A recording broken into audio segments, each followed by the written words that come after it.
The lid of the thermos clicked softly shut. Claire Sterling wiped her fingertips with a clean dish towel. The faint, sweet aroma of the chicken and herb soup, with hints of ginger and thyme, still lingered. She glanced at the clock on the wall. 2:30 p.m. Julian Thorne was usually just getting out of his afternoon board meeting around this time. His stomach was always a mess from the stress. A little soup would be perfect. She picked up the insulated thermos and swapped her house slippers for a pair of comfortable flats. Before leaving, she paused to straighten her hair in the foyer mirror. The person looking back at her had a gentle warmth in her eyes, a small, unconscious smile playing on her lips. The smile surprised her. How long had it been since she'd felt like this? It seemed that ever since Julian had taken over as CEO of the company, the busier he got, the quieter their home became. No, don't think about that, she told herself. Bringing him soup today was a surprise. Thinking this, her mood lightened again. The elevator descended silently to the underground parking garage. The white Lexus he'd bought for her was parked quietly in its spot. She slid in, carefully placing the thermos on the passenger seat and buckling it in as if it were a person. The car pulled out of the residential complex and merged into the afternoon traffic. The city was a bit congested. But Claire wasn't in a hurry. Her fingers tapped a light rhythm on the steering wheel. She recalled that morning when Julian had left. She was still asleep. She thought she felt him lean over and kiss her forehead, murmuring something she hadn't quite heard in her drowsy state. Thinking back now, it was probably just, "I'm leaving." He was always like that, a man of few words and even fewer actions.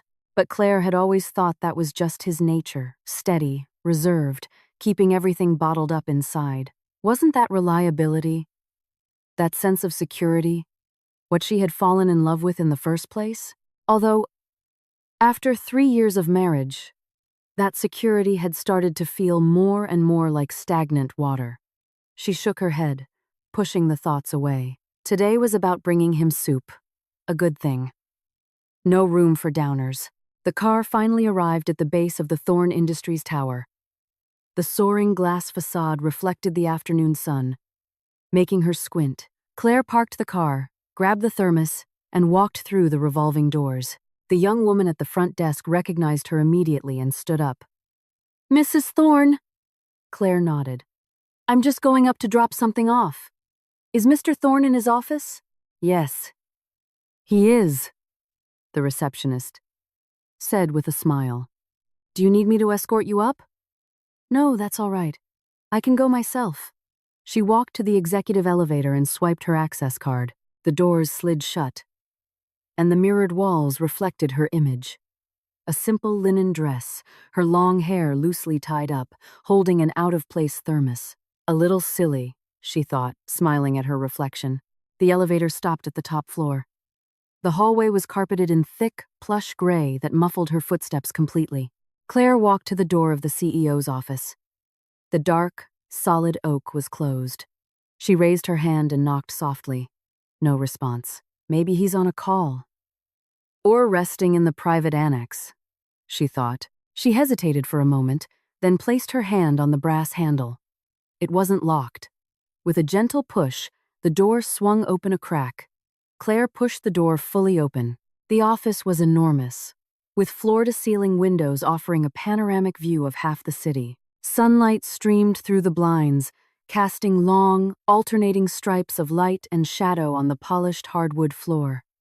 Her gaze fell upon the large, leather sofa behind the massive desk. And then, she froze.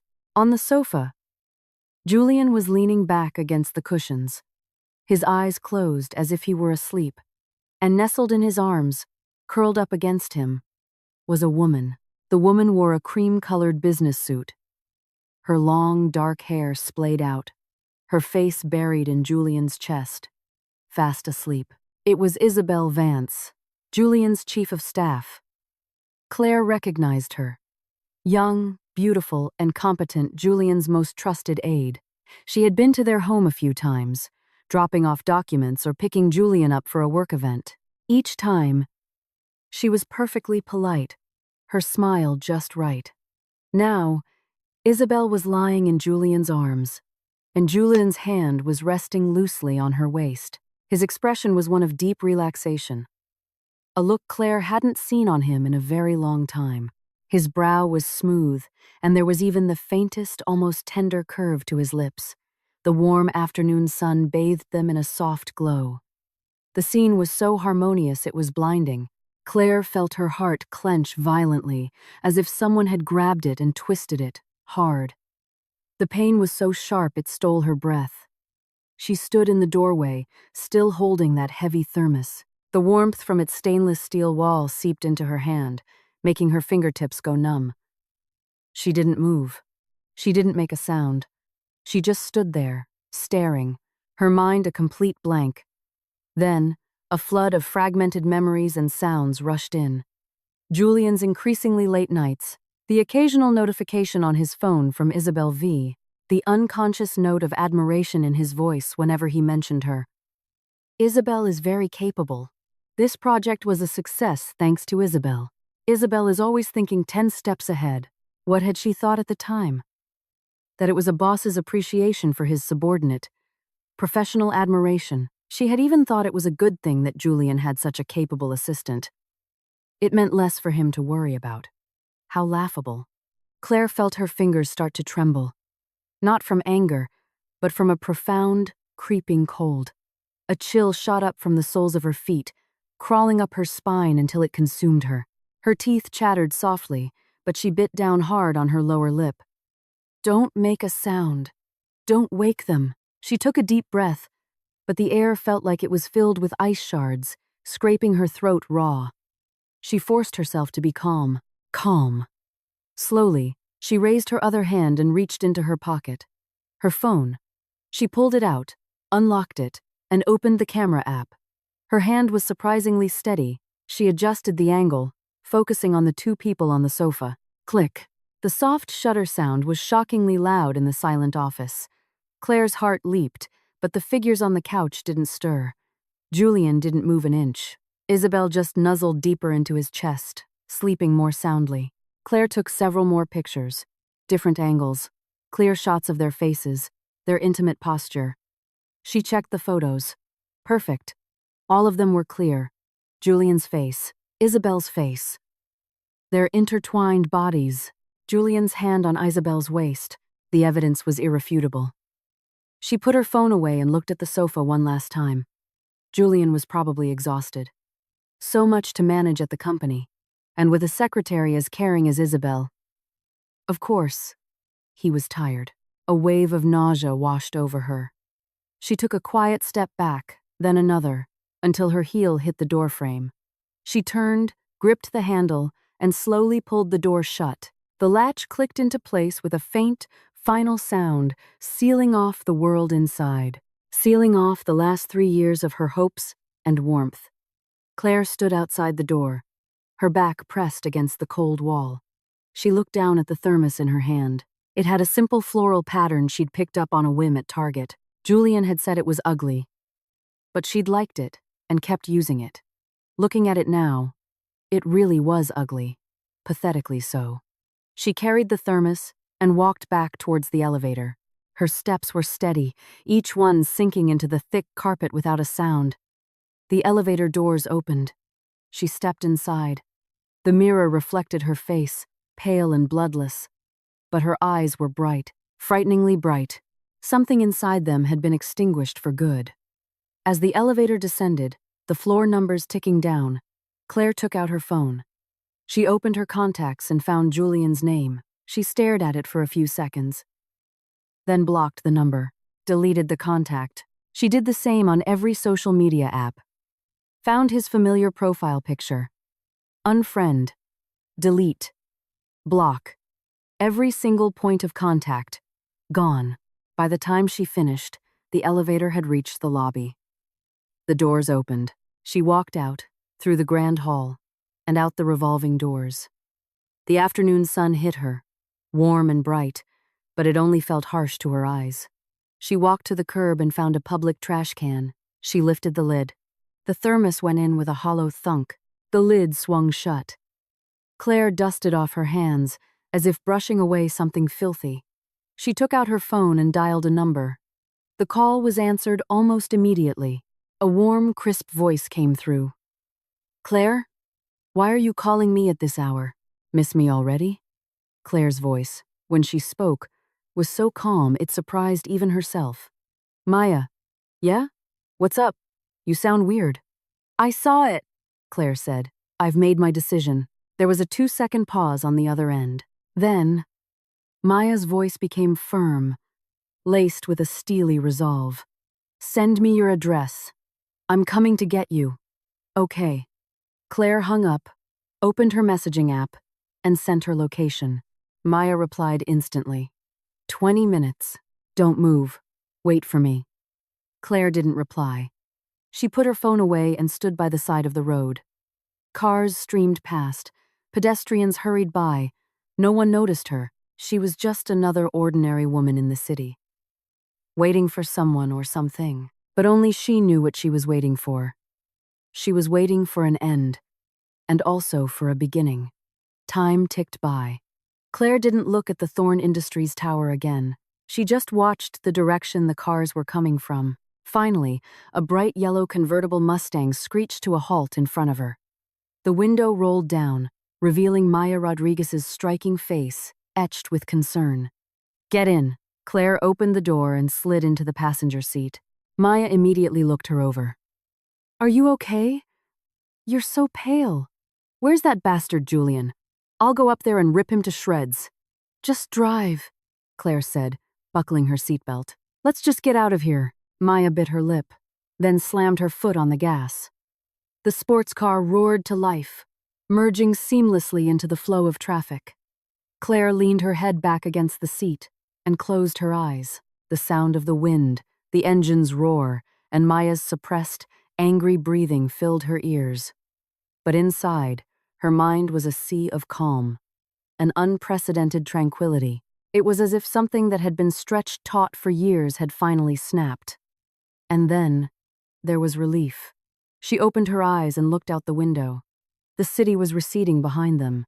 Julian's building, Julian's world, was all falling away, growing smaller and smaller until it vanished from sight. Maya glanced at her in the rearview mirror. "Claire, are you sure you're okay? If you want to cry, just let it out. I'm here. I don't want to cry," Claire said. "There's nothing to cry about." Then, Maya. Claire turned her head to look at her best friend. "Find me a lawyer. I want a divorce." Maya's eyes lit up. "It's about damn time. Don't worry. I know the best divorce attorney in the city. We'll make sure Julian Thorne gets taken to the cleaners." "I don't need to take him to the cleaners," Claire said softly. "I just want what's rightfully mine." And then, a clean break. Maya looked at her for a moment. Then a slow smile spread across her face. There she is. That's the Claire I know. Decisive. "No bullshit." Claire managed a small smile, but it didn't reach her eyes. She turned back to the window. The sky was beginning to darken. Streetlights flickered on, one by one, forming a winding ribbon of light. The car headed east, towards Maya's loft, towards a night without Julian. And at that moment, in the CEO's office at the top of the Thorn Industries tower, Julian Thorne frowned and slowly opened his eyes. The woman in his arms stirred and woke up as well. Isabel Vance lifted her head, her face still flushed with sleep. "Mr. Thorne, how did I fall asleep?" Julian released her and sat up straight. "What time is it?" Isabel checked her watch. "Almost 4. I should get back to my desk." She hastily smoothed her hair and skirt, her cheeks blushing. Julian rubbed his temples. "Is the prep for the afternoon conference call ready?" "It's ready. It's on your desk." Isabel stood up, her steps a little unsteady. She walked to the door, then turned back to look at him. Julian had already risen and was standing behind his desk, picking up a file. His profile was sharp and cold, a stark contrast to the gentle expression he'd worn while sleeping. Isabel bit her lip, then quietly closed the door behind her. The office was silent again. Julian read a few pages of the document, then suddenly felt that something was off. He looked up towards the door. It was closed, but he had a nagging feeling that someone had been there. There was a faint, familiar scent lingering in the air. Must be my imagination, he thought, and went back to his work. His phone buzzed. It was a text from Isabel. Mr. Thorne, thank you for earlier. I was so exhausted. I didn't mean to. Julian scowled and tossed the phone back on the desk without replying. His eyes scanned the room and landed on the sofa. There was still a slight indentation where Isabel had been lying. He stared at it for a few seconds, then looked away. Out the window. The sky had darkened, and the city lights were beginning to twinkle. He suddenly remembered that when he'd left that morning, Clare was still asleep. He had kissed her forehead and told her he'd be home for dinner. He thought she'd mumbled okay, but maybe not. He couldn't remember clearly. Julian picked up his phone, intending to call her, but as he scrolled through his contacts, his thumb hovered over her name, and he stopped. Whatever. I'll just tell her when I get home. He put the phone down and threw himself back into his work, completely unaware that the woman he assumed would always be waiting for him at home was already gone. She had walked out of his world without a backward glance. Maya's car sped through the night. Clare sat in the passenger seat, the window cracked open. The night wind whipped through the car, tangling her hair. She didn't care. She just stared at the passing streetlights. The address? Maya asked again, her voice steadier now. Clare recited and addressed their marital home, a luxury penthouse in a high-rise on the Upper West Side. Julian had bought it. Both their names were on the deed. She had once thought it would be her forever home. How ridiculous. Maya flicked on the turn signal, and the car merged onto the FDR drive. You're going back to get your things? My documents, clothes, design sketches, and some personal items. Claire's voice was flat. Right now? Right now? Maya glanced at her. What if he's home? He won't be. Clare cut her off. Her tones certain. He has a dinner meeting tonight. He won't be back before 10. I saw his schedule from his assistant's email. Maya was stunned. You even memorize his schedule? Clare didn't answer. Memorizing his schedule. His favorite foods. The times his stomach acted up. All his preferences and habits. For the past 2 years, she had been the most dedicated secretary, etching every detail about him into her brain. And for what? For the sight of him holding another woman on his office sofa this afternoon. The irony was suffocating. Clare took out her phone, opened the Notes app, and began typing rapidly. A new document appeared, line by line. Divorce settlement. She wasn't waiting for a lawyer. She wrote it herself. The terms were brutally simple. Voluntary divorce. No children, no shared debt.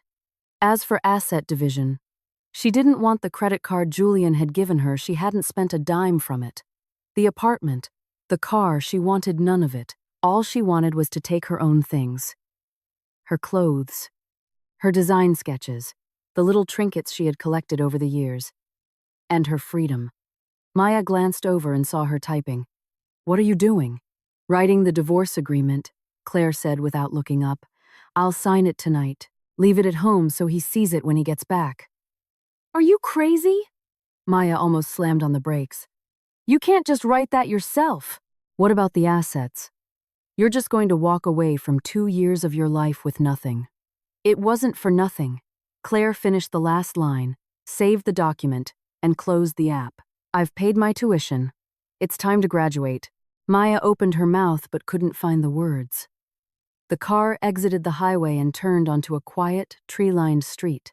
The leaves of the large sycamore trees rustled in the night wind. Ahead lay the building. Clare watched the familiar gates grow closer, and her heart suddenly started beating faster, not from nerves or fear, but from excitement, the thrilling, almost dizzying excitement of finally breaking free from a cage. The doorman recognized the Mustang as a frequent visitor, but not with Clare in it. Maya rolled down the window and gave the unit number. The doorman glanced at Clare in the passenger seat and nodded, raising the gate. The car descended into the garage and parked. They sat in silence for a few seconds after the engine cut off. Maya turned to her. You're absolutely sure about this? Claire unbuckled her seatbelt. Yes. No regrets. Regret what? Claire pushed open her door. The cool night air hitting her face. That I didn't leave sooner. Maya smiled and got out of the car. They took the elevator up. Claire pressed the button for the penthouse. The elevator ascended smoothly, its mirrored walls reflecting her pale face and unnaturally bright eyes. Ding! They had arrived. Claire stepped out and used her fingerprint to unlock the front door. Beep! The door clicked open. The entryway lights turned on automatically, casting a warm, yellow glow.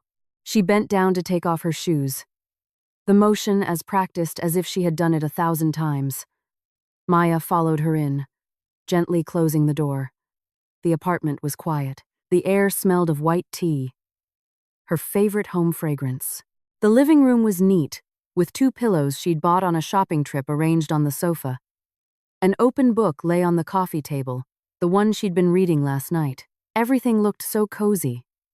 So much like a home. Claire stood in the foyer, just looking for a few seconds.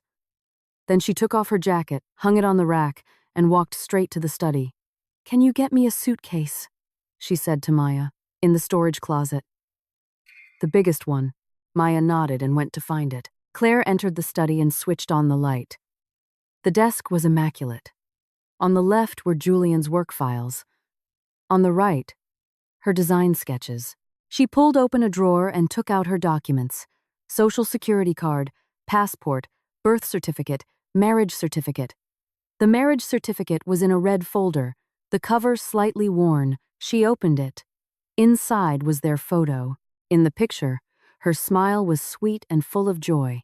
Julian, on the other hand, had a neutral expression. His lips barely turned up at the corners. On their wedding day, the photographer had to tell him several times, "Groom, please smile," before he managed that strained expression. Looking at it now, it was so forced. Claire closed the certificate and tossed it into a cardboard box on the floor. Next were her design sketches. A thick stack of them. All her work from the past 2 years. Some were finished designs, some were half done, and some were just rough ideas scribbled down. She organized them neatly, placed them in a portfolio, and put it in the box. Maya came in, dragging a large suitcase. Is this one big enough? Perfect. Claire took it, opened it, and started packing. She only took her own clothes, folding each piece carefully.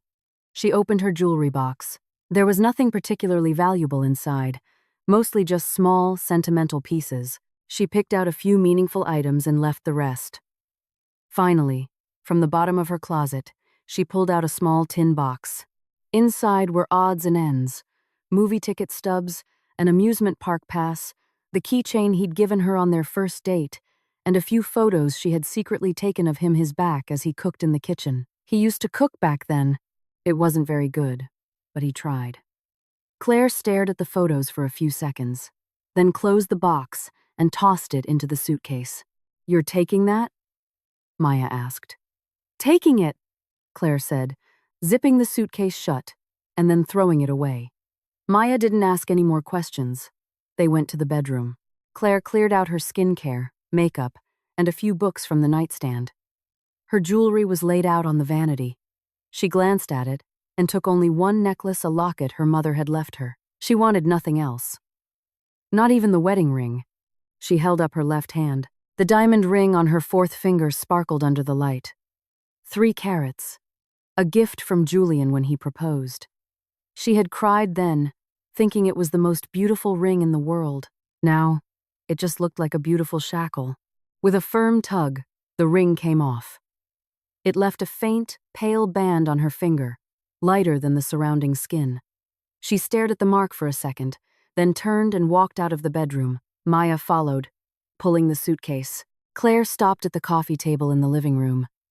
She took out her phone and printed the divorce agreement she had written earlier.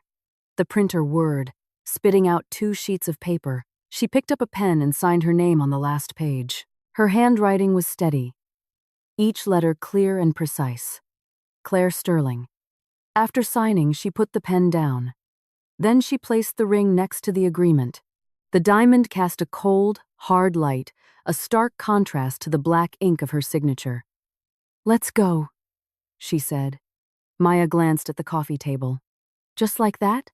"Just like that." Claire took one last look around the place where she had lived for 2 years.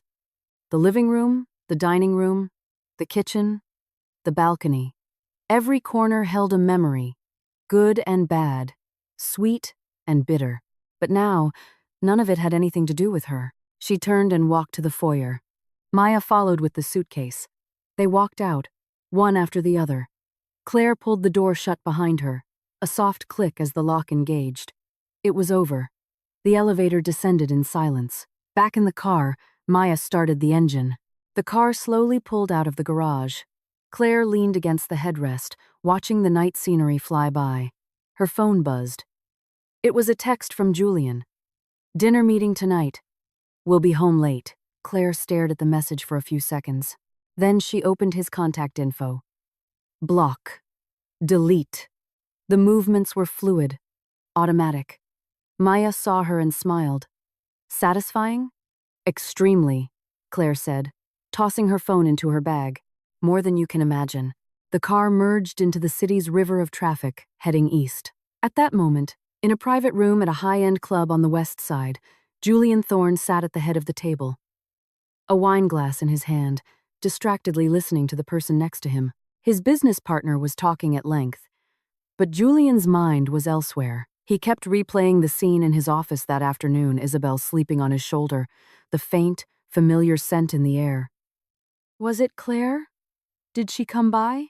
No, that's impossible.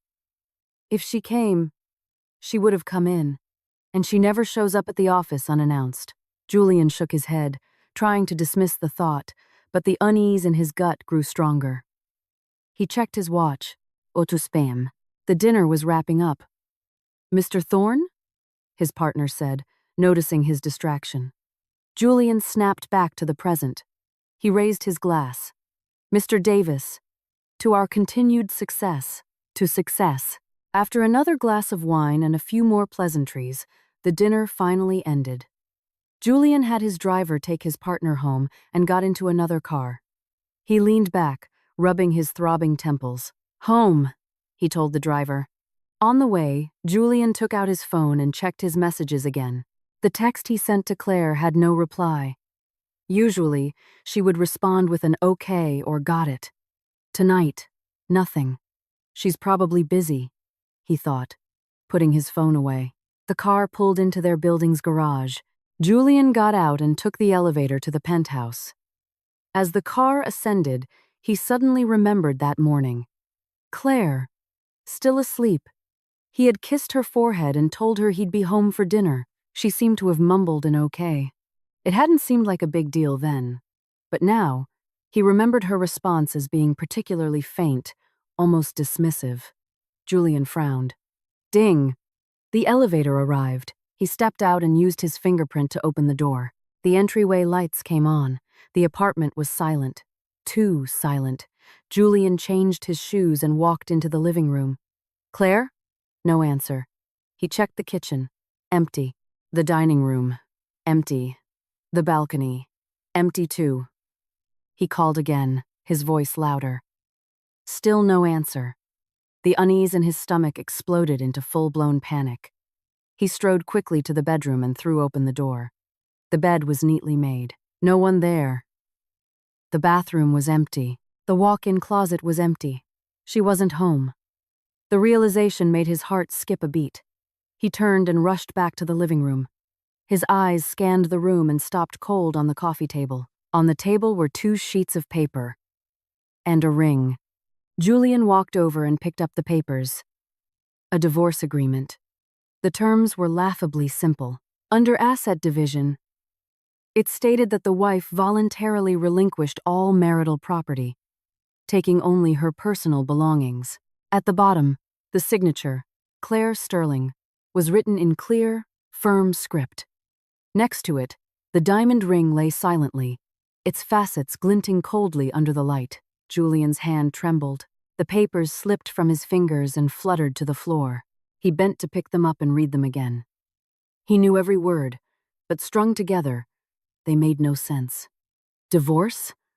Claire wanted a divorce? Why? He suddenly thought of the scene in his office that afternoon. Isabel, asleep on his shoulder. Did she see? Impossible. The door was closed. How could she have seen? But if not that, then what? Julian fumbled for his phone and dialed Claire's number. We're sorry. The number you have dialed is not in service. He hung up and tried again. We're sorry. The number you have dialed is not in service. He tried 5 times. The same automated message. It finally dawned on him. He had been blocked. What about messaging? He opened his chat app, found Claire's profile, and sent a message.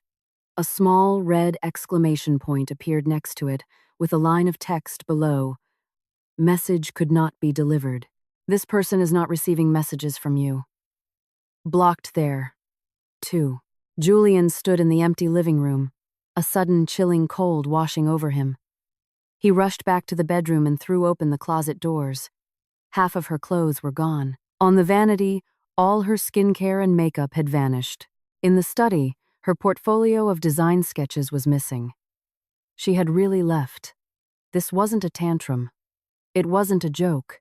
It was a deliberate, planned, and total disappearance. Julian collapsed onto the sofa, his mind blank. For the past 2 years, Claire had been a quiet, constant presence in his home, waiting for him, cooking for him, managing the household. He had gotten so used to her being there that he assumed she would never leave.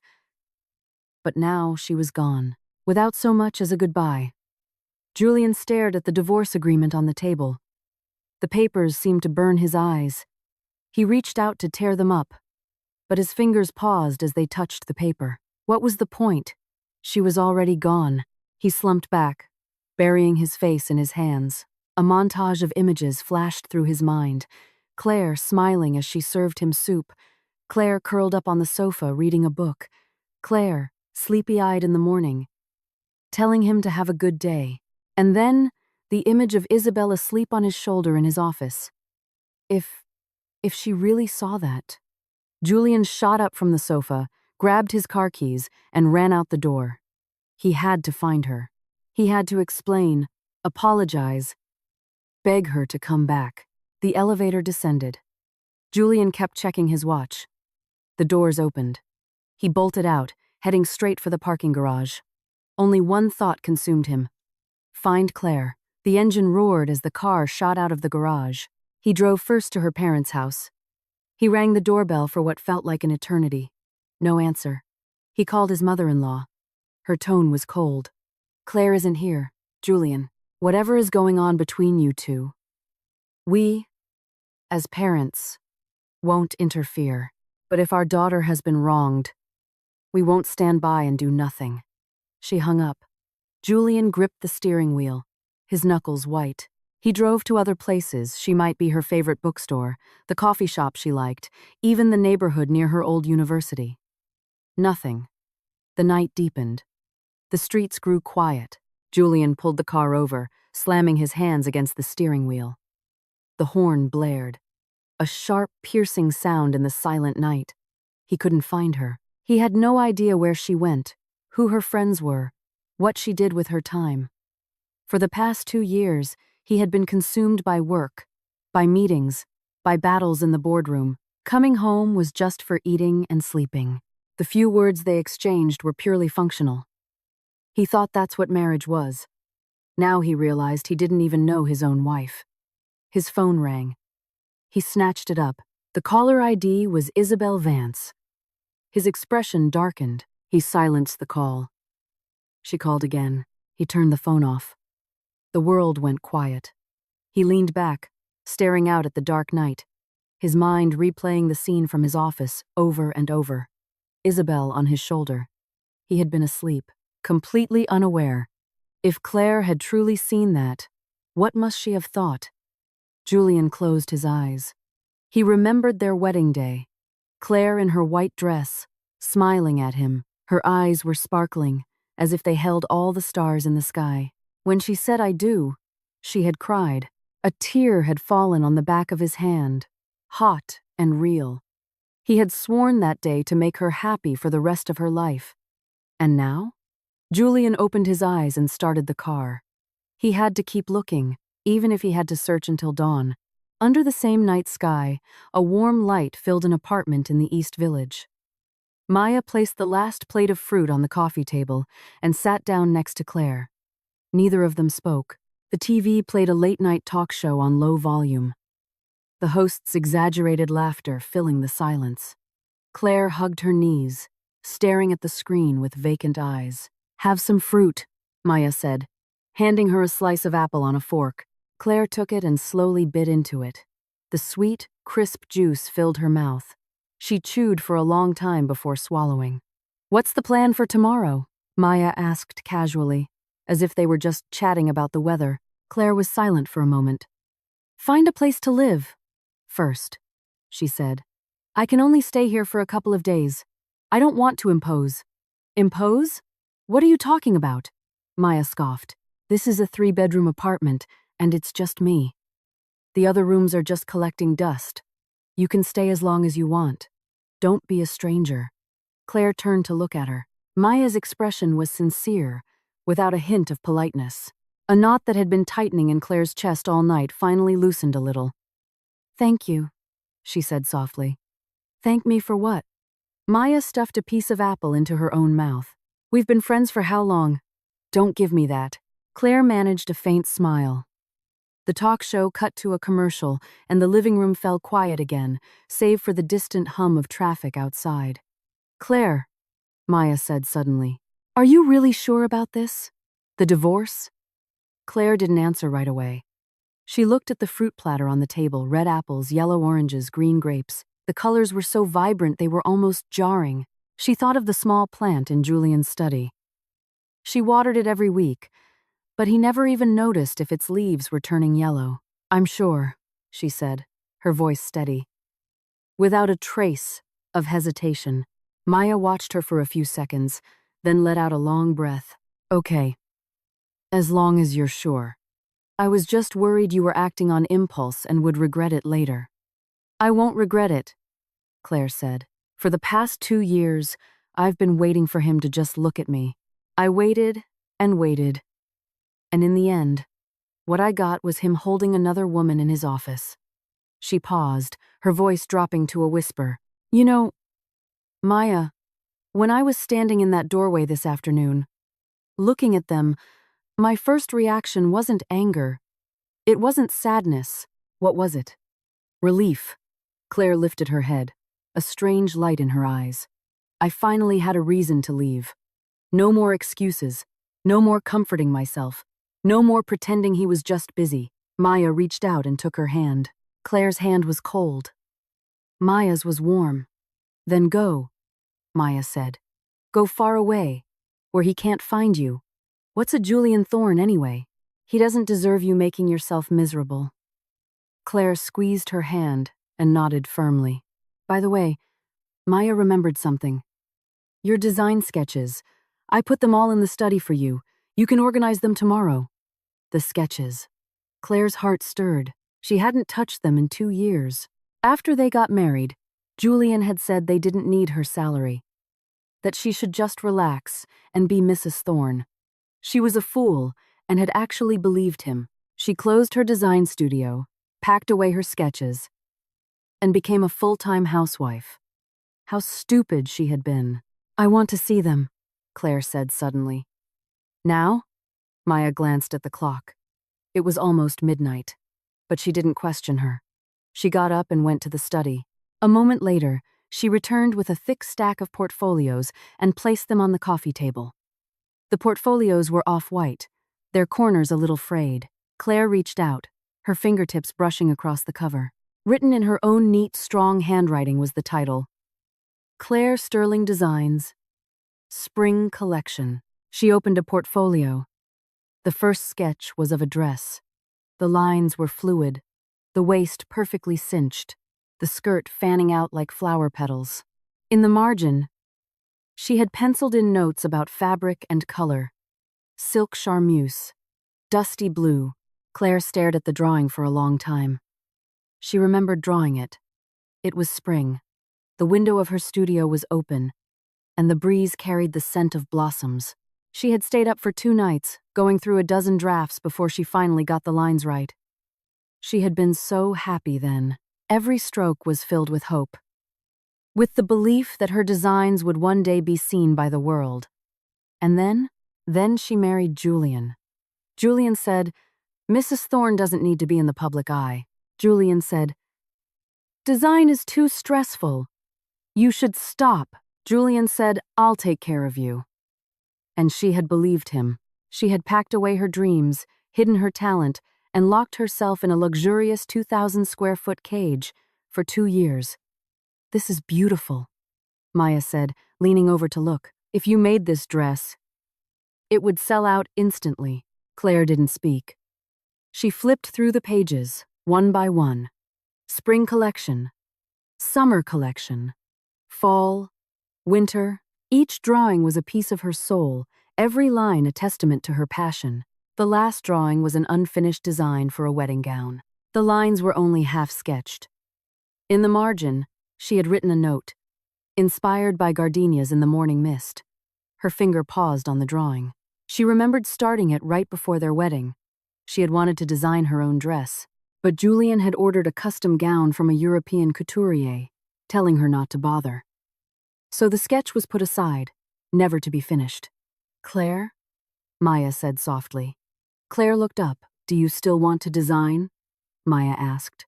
The living room was silent. The TV was off. Only the ticking of the clock on the wall could be heard. Outside, the city was a blaze of lights. The night was still young. Claire looked at the unfinished wedding dress design in her hands. Then, she slowly placed it back in the portfolio and closed the cover. "Yes," she said. Her voice wasn't loud, but it was crystal clear. Maya's eyes lit up. "Then do it! Open a studio, start a brand, make all of these designs a reality. I'll invest. I'll be your partner. I'll run errands for you, whatever you need." The offer made Claire laugh. "You? A partner at a law firm? Running my errands? What's wrong with that?" Maya said, completely serious. "I want to. Besides, it's a crime to let talent like yours go to waste for 2 years. Now's the perfect time to pick it up again." Claire didn't reply. She leaned back against the sofa, her gaze on the ceiling, her mind racing. Startup capital? Studio location? Fabric suppliers? Business registration? She had done all this before. It was familiar territory. She was just a little rusty after 2 years. But that was okay. She could learn again. "Maya," she said suddenly. "Yeah? I want to start my own brand." Claire turned to her friend. "Not some small-time studio. A real brand. From design to production to sales. The whole package." Maya slapped her thigh. "That's what I'm talking about. Do you have a name in mind?" "I do," Claire said. "I'll call it Anu. Anu. To leave the past behind. To begin again." Maya nodded emphatically. "Perfect name. We start tomorrow. I'll help you look for a space. You organize your designs. Let's try to get the framework up within a month." Claire smiled. A real smile this time. There was a light in her eyes, and the curve of her lips was natural and warm. But Maya's expression turned serious. "What are you going to do about Julian? Has he signed the papers?" "Not yet," Claire said. "I'll have my lawyer contact him tomorrow. If he signs without a fight, great. If not," she paused, "then we go the legal route. 2 years of separation leads to an automatic divorce. I can wait." Her tone was calm but filled with an unshakable resolve. Maya looked at her and felt that the Claire before her was a completely different person from the gentle, submissive Mrs. Thorne of 2 years ago. "Claire," she said softly, "you've changed." Claire turned to her. "For the better or for the worse? You've become stronger," Maya said earnestly. "And I like this you a lot better." Claire smiled again. They talked for a while longer, mapping out a rough plan. The more they talked, the more excited Maya became. Wishing it were morning already, Claire remained calm, methodically typing notes into her phone. Her thoughts clear and organized. Around 1 a.m., Maya yawned. Let's get some sleep, she said. We have an early start tomorrow. I've made up the guest room for you. Fresh sheets and everything. There are new towels in the bathroom. Okay, Claire nodded. She gathered her portfolios and walked towards the guest room. At the door, she turned back. Maya? Yeah? Thank you, Claire said. Really? Maya waved her hand. Go to sleep. Don't get all sentimental on me. The guest room door closed. Maya sat in the living room for another moment before turning off the lights and heading to her own room. As she passed the guest room, she heard a soft rustling sound from within, like someone was shuffling through papers. She smiled to herself and didn't disturb her. Inside the guest room, Claire wasn't sleeping. She had spread her designs all over the bed, looking at them one by one. The warm, soft light of the bedside lamp illuminated the slightly yellowed paper. The lines on the page seemed to come to life. She picked up a pencil and a blank sheet of paper. The tip of the pencil hovered over the page for a few seconds, then began to move. Smooth, confident lines flowed from her hand, sketching the curve of a shoulder, the line of a waist, the drape of a skirt. She drew quickly, almost without thinking.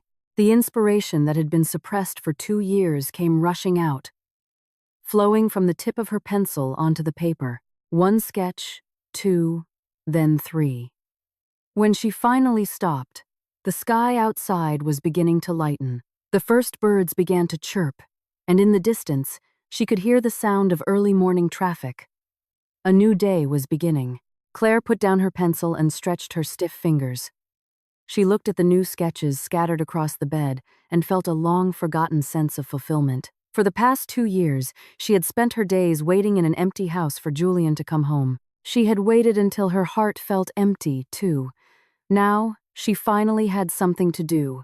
She had a goal, a direction, a life of her own. Her phone buzzed. Claire picked it up. It was a message from her lawyer. Miss Sterling, the divorce agreement has been delivered to Mr. Thorne's office. His assistant signed for it. She replied, Okay. Keep me updated on any developments.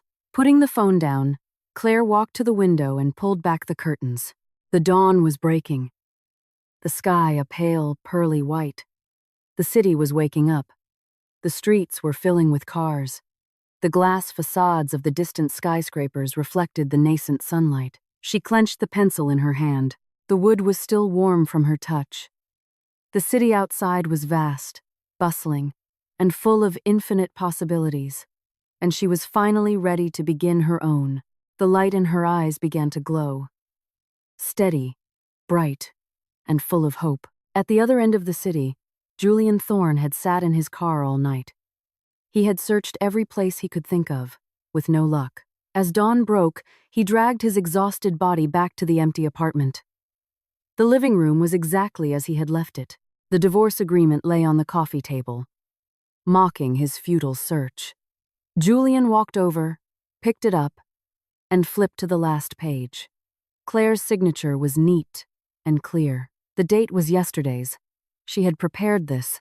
She had wanted to leave for a long time.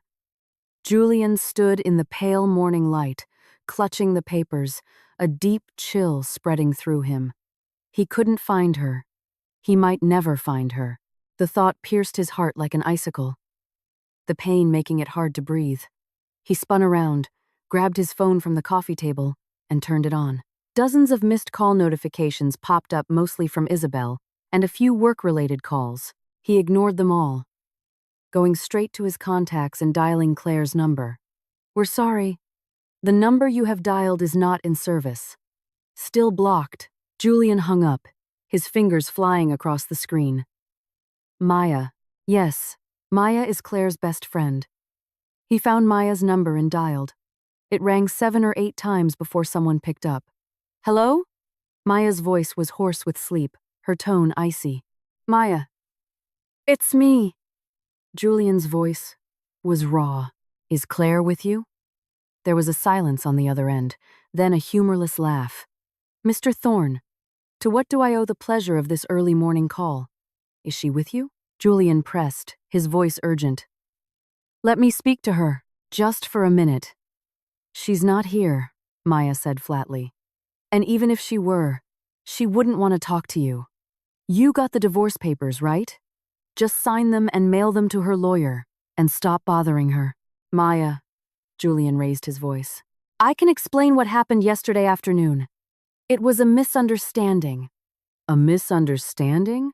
Maya cut him off, her voice turning sharp. Julian, do you think Claire is an idiot? Do you think I am? The office door was closed, and you were asleep with another woman in your arms. You call that a misunderstanding? A lump formed in Julian's throat. Isabel was just tired. She fell asleep. I was asleep too, I don't care, Maya snapped. Save it for your precious chief of staff. Claire doesn't want to hear it, and neither do I. Goodbye. Wait, Julian pleaded. At least tell me if she's safe. Where is she? She's perfectly safe, Maya said. 100 times safer than she ever was with you. As for where she is, Julian, why are you even looking for her? So she can go back to being your unpaid maid? So she can continue living a lonely, loveless life? Julian gripped his phone, his knuckles turning white. He opened his mouth but found he had nothing to say. For the last 2 years, he had treated Claire like a piece of furniture in his house, there when he needed her, but he never even bothered to know what she was doing when he didn't. Nothing to say? Maya sneered. Then, that's it. Don't call this number again. I'm blocking you too. The line went dead. The dial tone buzzed, mocking his powerlessness. Julian stared at his phone, then tried calling again. This time, it went straight to a busy signal. Blocked. Again. He finally put his phone down and looked around the empty apartment. The living room was spacious. The decor luxurious. Every piece of furniture from a top designer. But right now, it felt as cold and empty as a tomb. Without Claire, this place was nothing. Julian sat on the edge of the sofa and buried his face in his hands. His mind was a chaotic mess of fragmented images. Claire in an apron, her back to him as she made soup in the kitchen. Claire curled up in a corner of the sofa, the quiet profile of her face as she read. Claire, her eyes still heavy with sleep, telling him to be careful on his way to work. And then, the memory of that faint, familiar scent when he opened his office door yesterday. He realized now, it wasn't his imagination.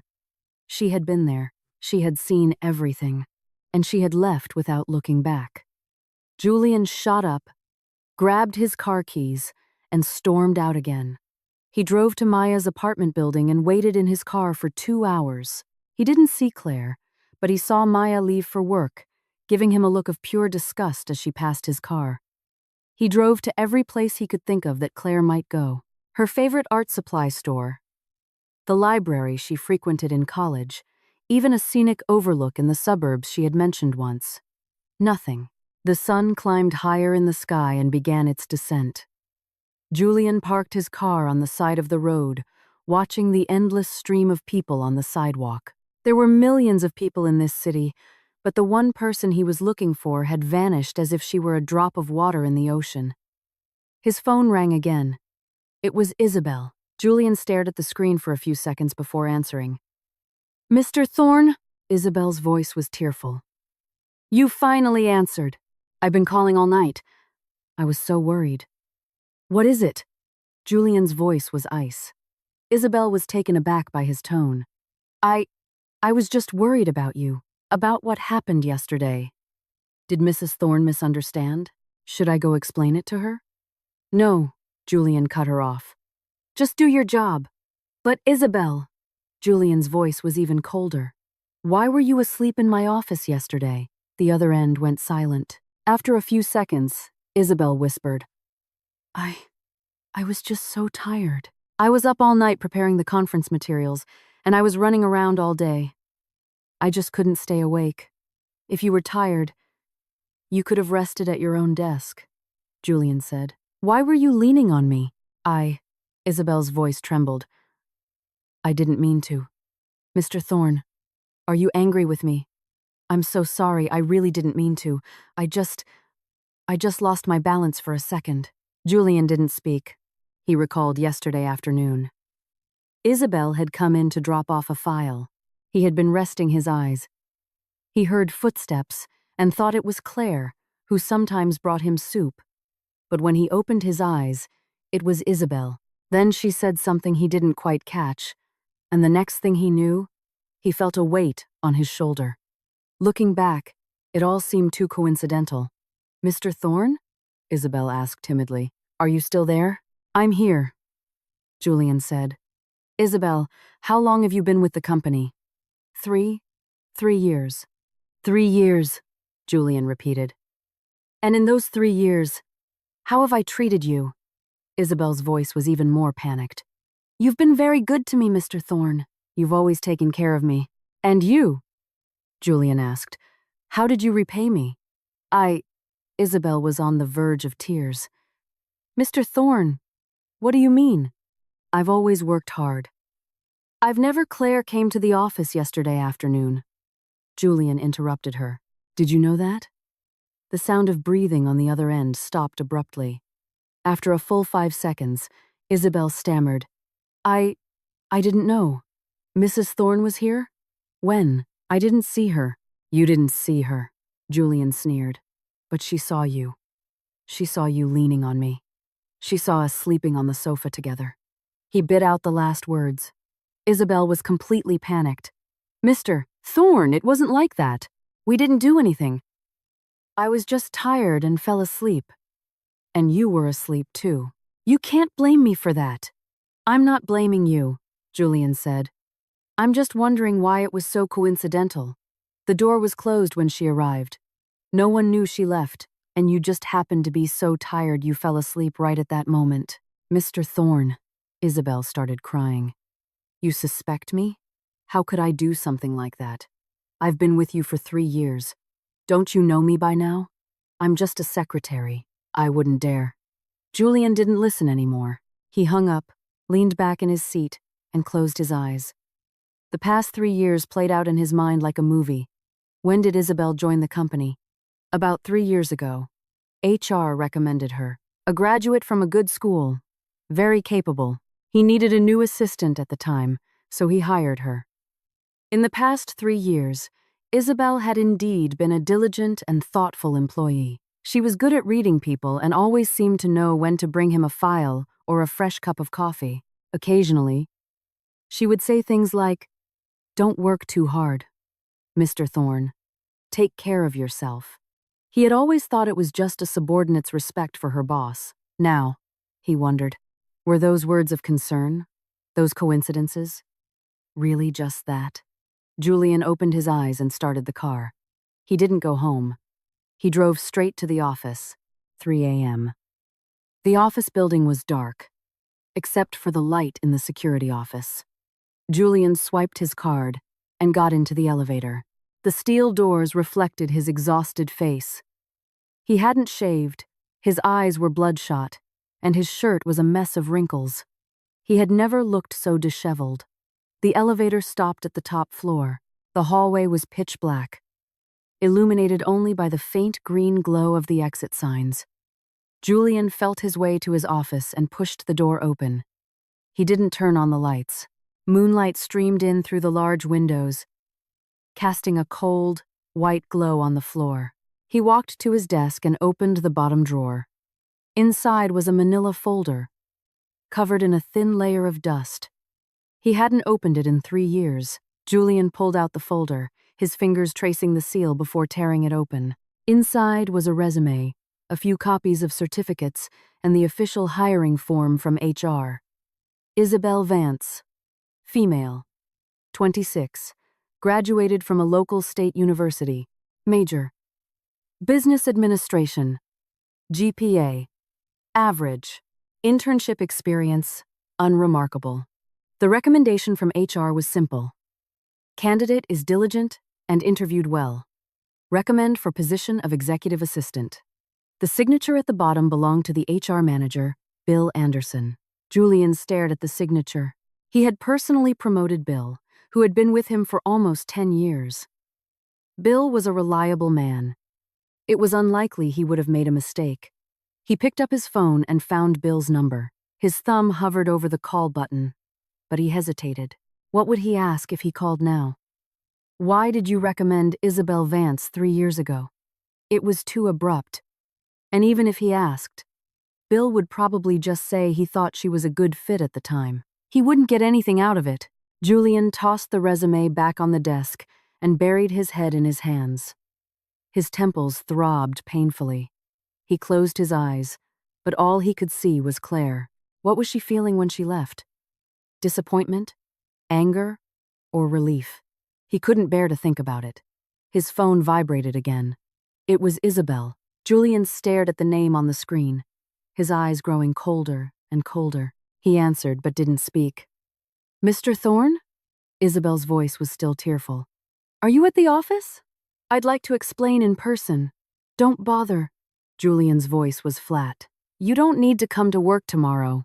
There was a sudden silence on the other end. After a few seconds, Isabel's trembling voice asked, Mr. Thorne, you're firing me? Your employment is terminated. Julian corrected her. Your severance package will be in accordance with labor laws. HR will contact you tomorrow to handle the paperwork. Why? Isabel cried out. Is it because of what happened yesterday afternoon? Mr. Thorne, it was really a misunderstanding. I didn't do anything. I was just tired and fell asleep. You can't do this to me. I've been with you for 3 years. I've worked so hard for you. Isabel. Julian cut her off. There's no point in pretending anymore. You know what you did. In the past 3 years, you've been a diligent worker. I'll give you that. But you crossed a line. Whether yesterday afternoon was a coincidence or not, you know the truth. You also know why Clare came to the office, and why she saw what she saw. I don't know, Isabel shrieked. Mr. Thorne, you can't accuse me like this. I can swear. I absolutely did not. It doesn't matter anymore. Julian's voice was glacial. What matters is that my wife is gone. Because she saw something she shouldn't have. He paused, then said, each word dripping with ice. And you are the reason she saw it. He hung up and threw the phone on the desk with a dull thud. He leaned back in his chair, staring out at the inky black sky. The city was still asleep, with only a few scattered lights twinkling like distant stars. He couldn't find Clare, but he could at least clean up the mess around him. And then he would find her. He had to. 3 years later, 6:30 a.m. The lights at the Anu Design Studio, located in a sprawling creative complex in Brooklyn, had been on for 2 hours. Clare Sterling was hunched over a large cutting table, a charcoal pencil in hand, refining the waistline on a design sketch. The beam of her desk lamp was focused on the paper, casting a warm glow on her fingers. The space around her was a controlled chaos of creativity. To her left, stacks of fabric swatches were arranged neatly by color. To her right, a dozen or so sample garments were draped over mannequins, each pinned with notes for alterations. Directly in front of her, a large inspiration board was covered with architectural photos, close-ups of plant textures, and a few black and white photocopies of old photographs. Sunlight filtered through the blinds, striping her face with light and shadow. She was focused, serene, enveloped in an aura of intense concentration. The studio door swung open, and Maya Rodriguez walked in, carrying 2 paper bags that smelled of strong coffee and fresh croissants. "Morning, boss," she said with a smirk. "Pulling another all-nighter?" Clare didn't look up, her pencil tracing a smooth, decisive line on the paper. "Not an all-nighter. I was up at 5. That's even worse." Maya set the breakfast on a small round table and came over to inspect the sketch. "Didn't we already finalize this waistline? It still felt a little off," Clare said, finally putting the pencil down and rolling her neck. "The sample came back yesterday. When the model walked, there was a slight bulge right here on the side." She pointed to a spot on the drawing. "I'm taking it in by 1/4 of an inch and shifting the dart forward 5 degrees. It'll make the line smoother in motion." Maya leaned in, squinting at the drawing. 1/4 of an inch? 5 degrees? Are your eyes made of rulers? Clare smiled, accepting the coffee Maya handed her. She took a sip. the rich, bitter flavor waking up her senses.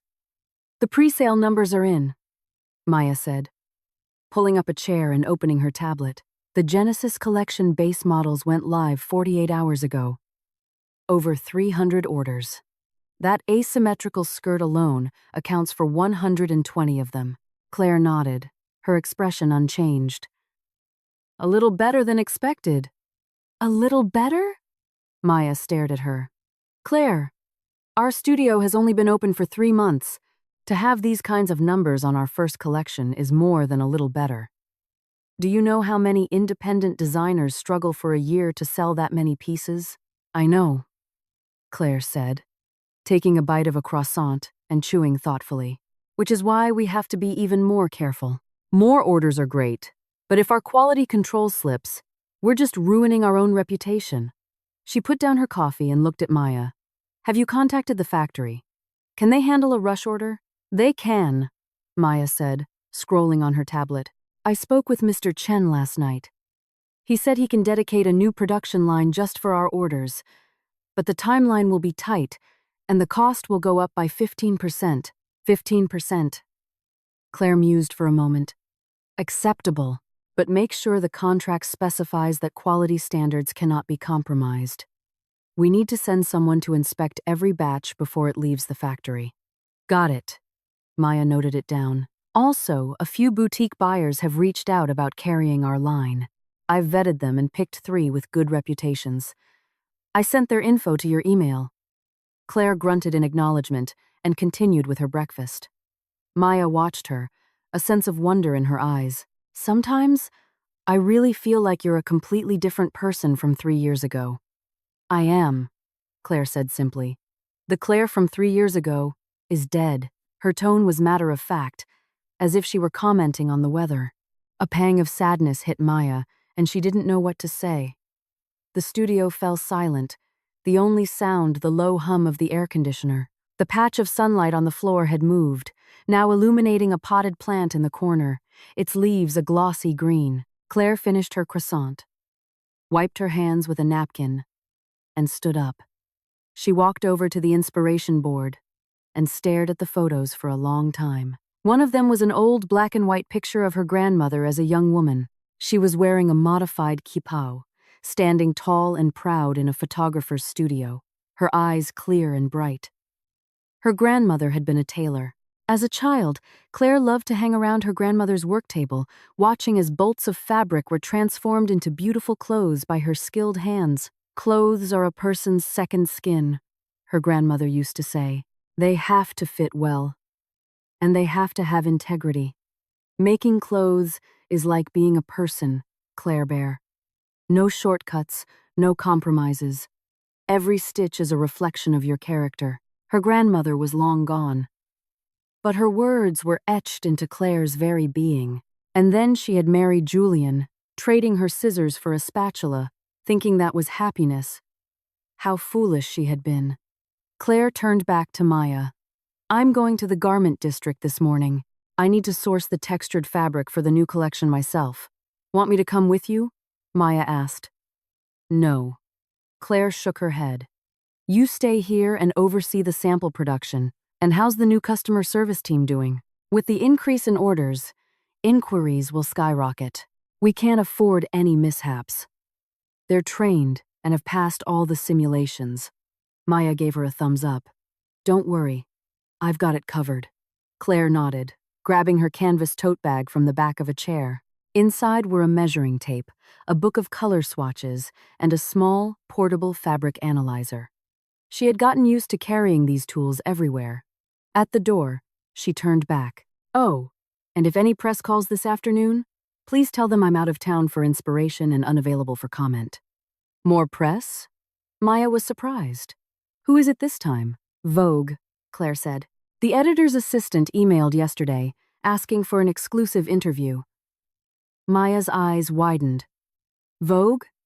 That's the holy grail of fashion magazines. Claire, you're about to blow up." "Not yet," Claire smiled. "First, we need to make sure we have a solid foundation." The door closed, leaving Maya alone in the studio. She walked to the window and watched Claire's figure cross the courtyard and head towards the parking lot. She was slim, but her back was straight. And she walked with a sense of purpose. 3 years, from the day of the divorce, Clare had transformed. No tears, no complaints, no pity parties. She just threw herself into her work. She took business management courses, scoured fabric markets, negotiated with factories, and built a team from scratch. She did everything herself, pulling countless all-nighters, hitting countless roadblocks. Maya had seen her argue with suppliers over color discrepancies until her voice was raw. She had seen her spend entire days in factory workshops to negotiate better prices. She had seen her get slandered by a plagiarizing designer, only to calmly collect evidence and have her lawyer send a cease and desist letter. She had never seen her cry, except for that one night, 3 years ago, in the car, when Claire had whispered, "Maya, it hurts. Just that once. Never again." Maya looked back at the design sketches on the table. The lines were clean, the construction clever, every stroke imbued with a cool, quiet strength. She suddenly felt that Claire was just like her clothes, simple and serene on the surface, but with a strong, unyielding structure underneath. Unbreakable. 9 a.m. The garment district in Manhattan was a chaotic symphony of sounds and smells. The air was thick with the scent of cotton, wool, and chemical dyes. The narrow aisles were crammed with bolts of fabric, a riot of colors and patterns that made the eyes swim. Claire navigated the crowds with practiced ease. She was dressed simply in a white button-down shirt, black wide-leg trousers, and a low ponytail. A canvas tote was slung over her shoulder. She was inconspicuous, but her eyes were sharp. She stopped at a small shop deep in the district. The sign read Chen's Fabrics. The storefront was small, but it was packed to the ceiling with textiles. The owner, a man in his late 50s, was on the floor, counting his inventory. "Mr. Onsenses, Chen," Claire called out. Mr. Chen looked up. Seeing her, his face broke into a wide smile. "Miss Sterling, what can I get for you today?" "The linen blend, with the textured finish we talked about last week," Claire said, stepping inside. "Do you have it in stock?" I do! Mr. Chen stood up, dusting off his hands. "A new shipment just came in. Top quality. Let me show you." He pulled a heavy bolt of fabric from a high shelf and unrolled it on the counter. It was a pale beige, with a subtle slubby texture that caught the light with a soft sheen. Claire ran her hand over it. The feel was good, the weight was right, and it had a nice drape. She took the fabric analyzer out of her bag, snipped a tiny piece from the edge, and placed it under the lens to examine the fiber structure. Mr. Chen watched her, rubbing his hands together. "Good stuff, right? I'm telling you. I'm the only one in the district with this quality. Nobody else can get it." Claire didn't answer, her eyes fixed on the analyzer's small screen, checking the fiber length, strength, and blend ratio. When she was done, she looked up at Mr. Chen. "What's your price?" "For you, Miss Sterling, a special price." Mr. Chen's eyes darted around. "You're a regular. How about $18 a yard?" Claire raised an eyebrow. $18? "It's a high-cost fabric," Mr. Chen said quickly. "Look at this texture, this hand feel. It's a special process. Plus, raw material prices are up. My cost is $16 a yard. I'm only making $2 off you." "Mr. Chen," Claire interrupted him, her tone even. "Last week, I was quoted $17 for the same fabric at a shop 3 blocks over. Yesterday, the futures for long staple cotton dropped 2 points. Your shipment came in at the beginning of the month, before the prices went up. Your cost was $15. Tops. A $3 markup is reasonable. But $18 is too high." Mr. Chen's jaw dropped. He stared at Claire, a new look of respect in his eyes. This young woman, so quiet and unassuming, how did she know the market so well? "And," Claire pointed to the edge of the fabric, "there's a slight issue with the dyeing on this batch. Her finger rested on a section where the color was almost imperceptibly lighter. The temperature in the dye vat must have been unstable. It's not noticeable on small pieces, but for a full garment, the color difference will be obvious. Mr. Chen leaned in, his face turning red. He'd been in the business for over 20 years. He hadn't noticed the flaw in his haste to make a sale. Now that Claire pointed it out, it was glaringly obvious. Ah. Well, he stammered, embarrassed. You have a good eye, Miss Sterling. This batch does have a small imperfection, but it's still usable. For linings or patchwork. Mr. Chen. Claire's voice was still calm. I need this for the main body of my garments. Not for scraps. I'll take the entire batch for $14 a yard. You clear your inventory, and I get it at cost. It's a win-win. $14? Mr. Chen exclaimed. I'll lose money at that price. You won't, Claire said, taking out her phone and showing him a photo. Last month, you had a batch of the same fabric with a similar issue sitting in your warehouse. As of last week, you still had over 200 bolts. If I don't take this new batch, it's just going to end up in the warehouse with the rest of it, collecting dust. Am I right? Mr. Chen stared at the photo on her phone, his mouth opening and closing. Finally, he let out a heavy sigh. Miss Sterling, you're not here to do business. You're here to rob me blind. Business is about information symmetry, Claire said, putting her phone away. $14 a yard. I'll pay today. And if you're interested, I'll take the old inventory off your hands for $12 a yard. It's good enough for sampling. Mr. Chen stared at her for a long moment, then broke into a laugh. Okay, you win. I'm impressed.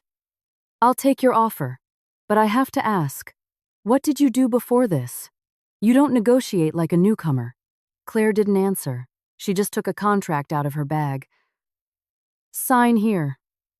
Mr. Chen, the first shipment to my studio tomorrow. The address is on the contract. Final payment on delivery. Mr.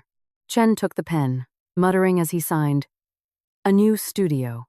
That name sounds familiar. He paused, the pen hovering over the paper. He looked up, his eyes wide. Wait a minute. Are you the one who won the award at the Emerging Designers Showcase last month? That A new studio? Claire took the signed contract and checked it over. I am. I knew it. Mr. Chen slapped his thigh. I was at that showcase. Your collection was called Metamorphosis, right? The judges were raving about it. They said you masterfully blended traditional textiles with modern tailoring to express the awakening of female strength. I thought the designer's name was pretty, but I had no idea you were so young. His attitude shifted completely. Miss Sterling, anytime you need anything, you come to me. I'll give you the best prices. In fact, I know a few clients in high-end couture. Should I introduce you? Not right now, Claire said, putting the contract away. Let's just focus on getting this order right. A pleasure doing business with you, Mr. Chen. She extended her hand. Mr. Chen shook it enthusiastically. The pleasure is all mine. Absolutely. It was after 3 p.m. when Claire left the garment district. She sat in her car, rubbing her sore shoulders. Her phone buzzed. It was a text from Maya. How'd it go? Done, she replied. Got it for $3 less than my target price. Maya's reply was instant. Badass. Let's celebrate tonight. I booked a table at that new Japanese place. The uni is supposed to be amazing. Sounds good, Claire texted back, but I'll be a bit late. I have to file this contract back at the studio first. See you at 7. She put the phone down and started the car. In the rearview mirror, the bustling garment district receded. She looked at her own reflection and smiled. This feeling of being in control was intoxicating. Knowing the market, understanding the craft, negotiating a good deal, every dollar spent wisely, every yard of fabric used to its full potential. This was the life she wanted.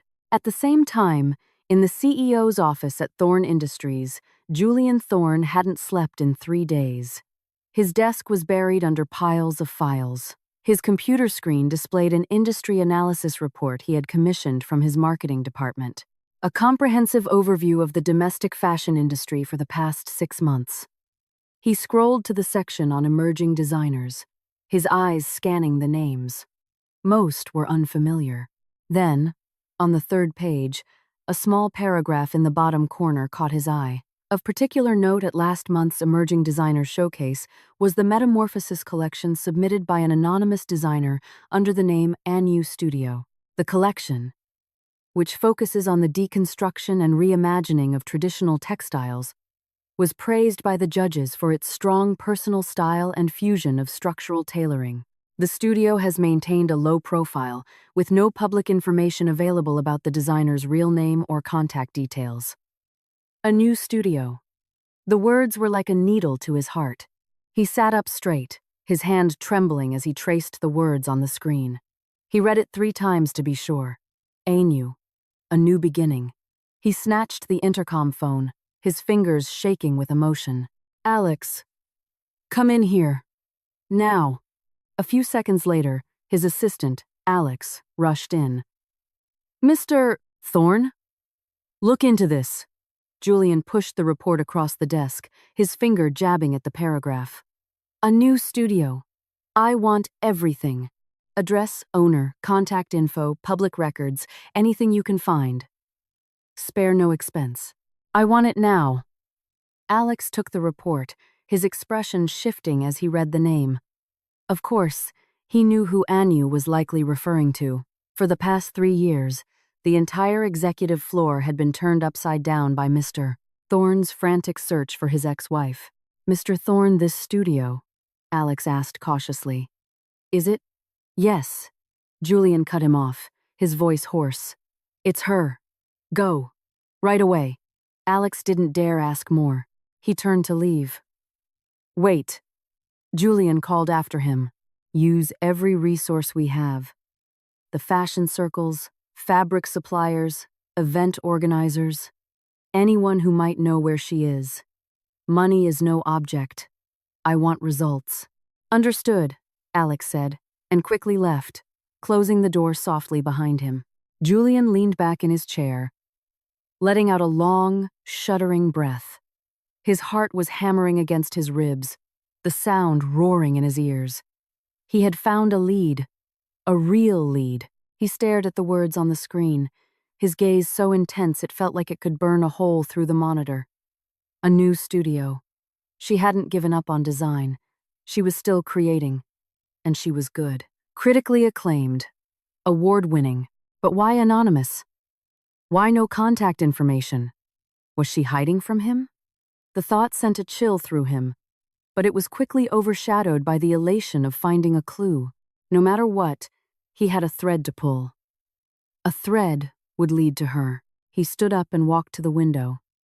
Outside, the city bustled with life. She was out there, somewhere in that concrete jungle, doing what she loved. And he had finally found the first sign of her. 4 hours later, Alex knocked and entered the office. His face was grim. Mr. Thorne, we have something. But it's not much. He held a file. A new studio was registered under a former legal name of Miss Sterling's, a name she used briefly in college. The social security number matches. The public address is a co-working space in a business park in Queens, but it's just a virtual office service. Our people went there. The receptionist said the studio is just a name on their registry. No one has ever physically worked there. Julian's jaw tightened.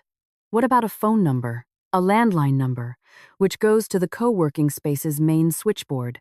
All calls to the extension go unanswered. Alex handed him the file. We also contacted the showcase organizers. They said the submission was done entirely through email. All communication was online. The prize money was wired to an account under the name Anu Studio. We know the bank, but not the specific branch. Julian snatched the file and flipped through it. Every page was a dead end. No verifiable information. Furthermore, Alex said carefully, we tried to trace her through her suppliers and clients, but so far, It seems all of Anu Studio's business is conducted through an intermediary. They source their fabric from a place called Chen's Fabrics. But Mr. Chen said he has only ever dealt with a Miss Rodriguez. He's never met the designer. It's the same story with the production factory. The orders come from a third-party logistics company. The factory only knows they're producing for a client, not who. Miss Rodriguez, Julian seized on the name. Maya Rodriguez. Yes, Alex nodded. Miss Rodriguez is Miss Sterling's best friend and a well-known fashion buyer. If Miss Sterling wanted to hide her tracks, going through Miss Rodriguez would be the most effective way. Julian's fists clenched. Maya. It was always Maya. That morning 3 years ago, her tone was defiant, practically daring him to find Clare. Now he knew. Maya had been helping Clare hide all this time. Mr. Thorne. Alex hesitated. Should we continue? These leads seem to be intentional misdirections. If Miss Sterling truly wants to be hidden, keep digging. Julian's voice was a low growl. Even if we hit 1,000 dead ends, all we need is one real lead. Alex nodded and left. The office was silent again. Julian picked up his phone. Maya's number was still in his contacts. He stared at her name, his thumb hovering over the call button. Finally, he pressed it. The phone rang and rang. Just as he was about to hang up, she answered. Hello? Maya's voice was lazy, with the sound of a bustling restaurant in the background. Maya, it's me, Julian said. A pause, then a dry laugh. Mr. Thorne, to what do I owe the pleasure this time? Haven't signed the divorce papers yet? The lawyer hasn't been in touch? I've found her, Julian said directly. Anu Studio, that's her. Isn't it? Maya's laughter stopped. A few seconds later, her voice was cold as steel. Julian Thorne, are you investigating her? I just want to see her. Julian's voice cracked. Just once. To talk to her. No. Maya's voice was sharp. Let me make this very clear. Clare is doing great. She has her own career, her own life.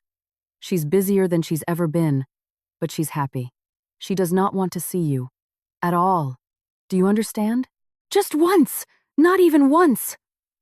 Maya's voice was firm. You know what you did to her. Now that she's gone, you finally decide to look for her? It's too late, and you won't find her. All that public information is fake. I'm the contact for everything. So, you can investigate me if you have the guts. But let me remind you, I've been in this industry a long time. I'm not someone you can push around. She paused, her voice dripping with venom. And don't call this number again. You're blocked. The line went dead. Julian tried calling back. A busy signal. Blocked. He stood in the vast, empty office, a familiar cold seeping into his bones. The lead was right there, but he couldn't grasp it. Clare was like the wind, slipping through his fingers. 2 months passed. The light in the CEO's office at Thorne Industries was still on. Julian sat at his desk, staring at the now tattered industry report. Next to it was a thick stack of files, all the so-called leads from the past 2 months. A tip from a small-time designer. Someone saw a woman who looked like Clare at a fabric market in the garment district. By the time his men got there, she was gone. A report from a stakeout at 3 different design expos. His people monitored the Anu Studio booth at each one. The booth was always empty, marked only by a small sign, a reverse supply chain analysis. They watched Chen's Fabrics for a month. Maya Rodriguez showed up twice to pick up orders. Clare herself never appeared. Every lead was a dead end. Julian's health was deteriorating. The dark circles under his eyes were permanent fixtures. He rarely bothered to shave. His shirts were perpetually wrinkled. He was a man on the edge. Alex came in with a cup of coffee. Mr. Thorne, you should get some rest. It's 2 a.m. Julian didn't respond. He was staring at a photo on his computer screen. It was a blurry, candid shot of a woman's back. She was wearing a simple white shirt and jeans, her hair in a low ponytail, bending over to look at a bolt of fabric. A fabric supplier had sent it last week, thinking it might be her, but Julian couldn't be sure. The image was too grainy. And Claire rarely dressed so casually. "Mr. Thorne?" Alex repeated. Julian finally moved, rubbing his temples. "This photo?" he rasped. "Do you think it's her?" Alex leaned in. The woman's back was to the camera, her figure slim. "It could be," he said carefully. "But Mrs. Thorne didn't used to dress like that." "I know." Julian stared at the image. In the 3 years they were together, Claire's wardrobe was filled with designer suits, silk dresses, and cashmere coats, mostly in black, white, and gray. She almost never wore jeans. "Find out who this supplier is," Julian ordered. "Get a list of every customer who bought this type of fabric in the last 3 months. I want to see every name." "Mr. Thorne, that's a huge amount of work," Alex said, hesitant. "And the supplier might not cooperate. Offer him more money." Julian cut him off. "Whatever he wants. Just get me that list." "Yes, sir. I'll get on it in the morning. Do it now." Julian glanced at the clock. "He's probably still up. Call him. Tell him Thorne Industries has a major order for him. Ask if he's interested." Alex, though surprised, nodded and left. The office was quiet again. Julian took a sip of coffee. It was bitter. He hated coffee. Claire used to make him tea. He stared at the blurry photo on his screen, his hand tightening around the mug. "Where are you, Claire?" At the same time, on the rooftop terrace of a private club in Soho, Claire Sterling leaned against the railing, a glass of sparkling water in her hand. The early summer night breeze was cool and pleasant. She was wearing a smoky gray silk blouse and black trousers, her hair in a loose bun. The look was simple, but impeccably tailored. "Miss Sterling," a voice said behind her. Claire turned. Ethan Cole was walking towards her, dressed in a dark blue blazer and slacks, his shirt unbuttoned at the collar. He was holding a glass of whiskey. "Mr. Cole," Claire nodded. "Please, call me Ethan," he said, standing beside her. "I enjoyed our conversation downstairs. I'm very impressed with your design philosophy." "Thank you." Claire's tone was polite. "Your design house is well respected in the industry. Your endorsement means a lot." "It's not an endorsement," Ethan said, looking at her. "I've seen the designs for your Genesis collection. The lines are clean, the structure is bold, but there's a softness in the details. That balance is very hard to achieve." Claire didn't speak, just met his gaze. The moonlight illuminated her face, making her skin look like porcelain. Her eyes were bright, without a hint of flattery or coyness. She was simply observing him. Assessing him. Ethan smiled. "You don't believe me." "I believe you," Claire said. "But I'd like to know what kind of collaboration you have in mind." Straight to the point. Ethan's eyes glinted with admiration. "I like that. I have 3 mature production lines, state-of-the-art equipment, experienced workers. I also have established supplier channels in Europe and Japan, which can get fabrics at 20% below market price. Domestically, I have relationships with owners of 17 high-end boutiques in major cities. If you're interested, we can have your samples in their stores by next month." Claire listened, her expression unreadable. "And your terms?" 30% of the Genesis collection's sales revenue for the next 3 years. Ethan said. "In return, you get full access to my production, fabric, and sales channels. I'll also assign a dedicated 6-person team to your project. 30%. Claire did a quick calculation in her head. With his resources, her production costs would drop by at least 25%, and her profit margins would increase significantly with access to his sales channels. 30% sounded high. But given what he was offering, it was more than fair. "And brand autonomy?" she asked. "Completely independent," Ethan replied without hesitation. "Design, pricing, branding, all your decisions. My team is only here to execute and support, not to interfere. I'm interested in your talent, Miss Sterling, not in turning it into a mass-market commodity." His words were sincere. Claire looked at him, and after a few seconds, she smiled. A real, relaxed smile. You're a very good negotiator, Mr. Cole. So, Ethan raised his glass. Do we have a deal? I'll need to see a detailed proposal and contract, Claire said. My assistant will email it to you by 10 a.m. tomorrow, Ethan said. If everything looks good, you can come by my office on Wednesday to discuss the details. Bring your lawyer. Bring Maya. He mentioned Maya's name naturally. Okay, Claire nodded. They chatted for a little longer. Market trends, fabric innovations. Ethan's understanding of the industry was deep and his insights sharp. He looked at her when she spoke and listened fully before responding. It was a level of respect she hadn't experienced in a long time. After about 20 minutes, Ethan checked his watch. It's getting late. Let me give you a ride home. No, thank you. Claire shook her head. I drove. All right. Drive safe then. See you on Wednesday. Wednesday it is. Claire left the terrace. As she reached the stairs, she glanced back. Ethan was still standing at the railing, looking out at the city skyline, the moonlight carving a sharp profile on his face. She turned and walked down the stairs. Wednesday, 9:50 a.m. Ethan Cole's design house occupied the top floor of a skyscraper in Midtown. The space was an open concept, industrial chic loft with exposed concrete pillars, black metal frames, and massive windows. When Claire and Maya walked into the conference room, Ethan was already there, wearing a light gray shirt with the sleeves rolled up. He stood to greet them. Miss Sterling. Miss Rodriguez. Maya shook his hand, her smile professional. Cole, a pleasure. Please, sit. They sat, and Ethan's assistant brought them coffee and tea before quietly leaving. On the table was a thick binder. The proposal, Ethan said, pushing it towards Claire, 47 pages, includes a resource list, profit-sharing model, timeline, and a breakdown of responsibilities. There are also 12 appendices with details on the production lines and sales channels.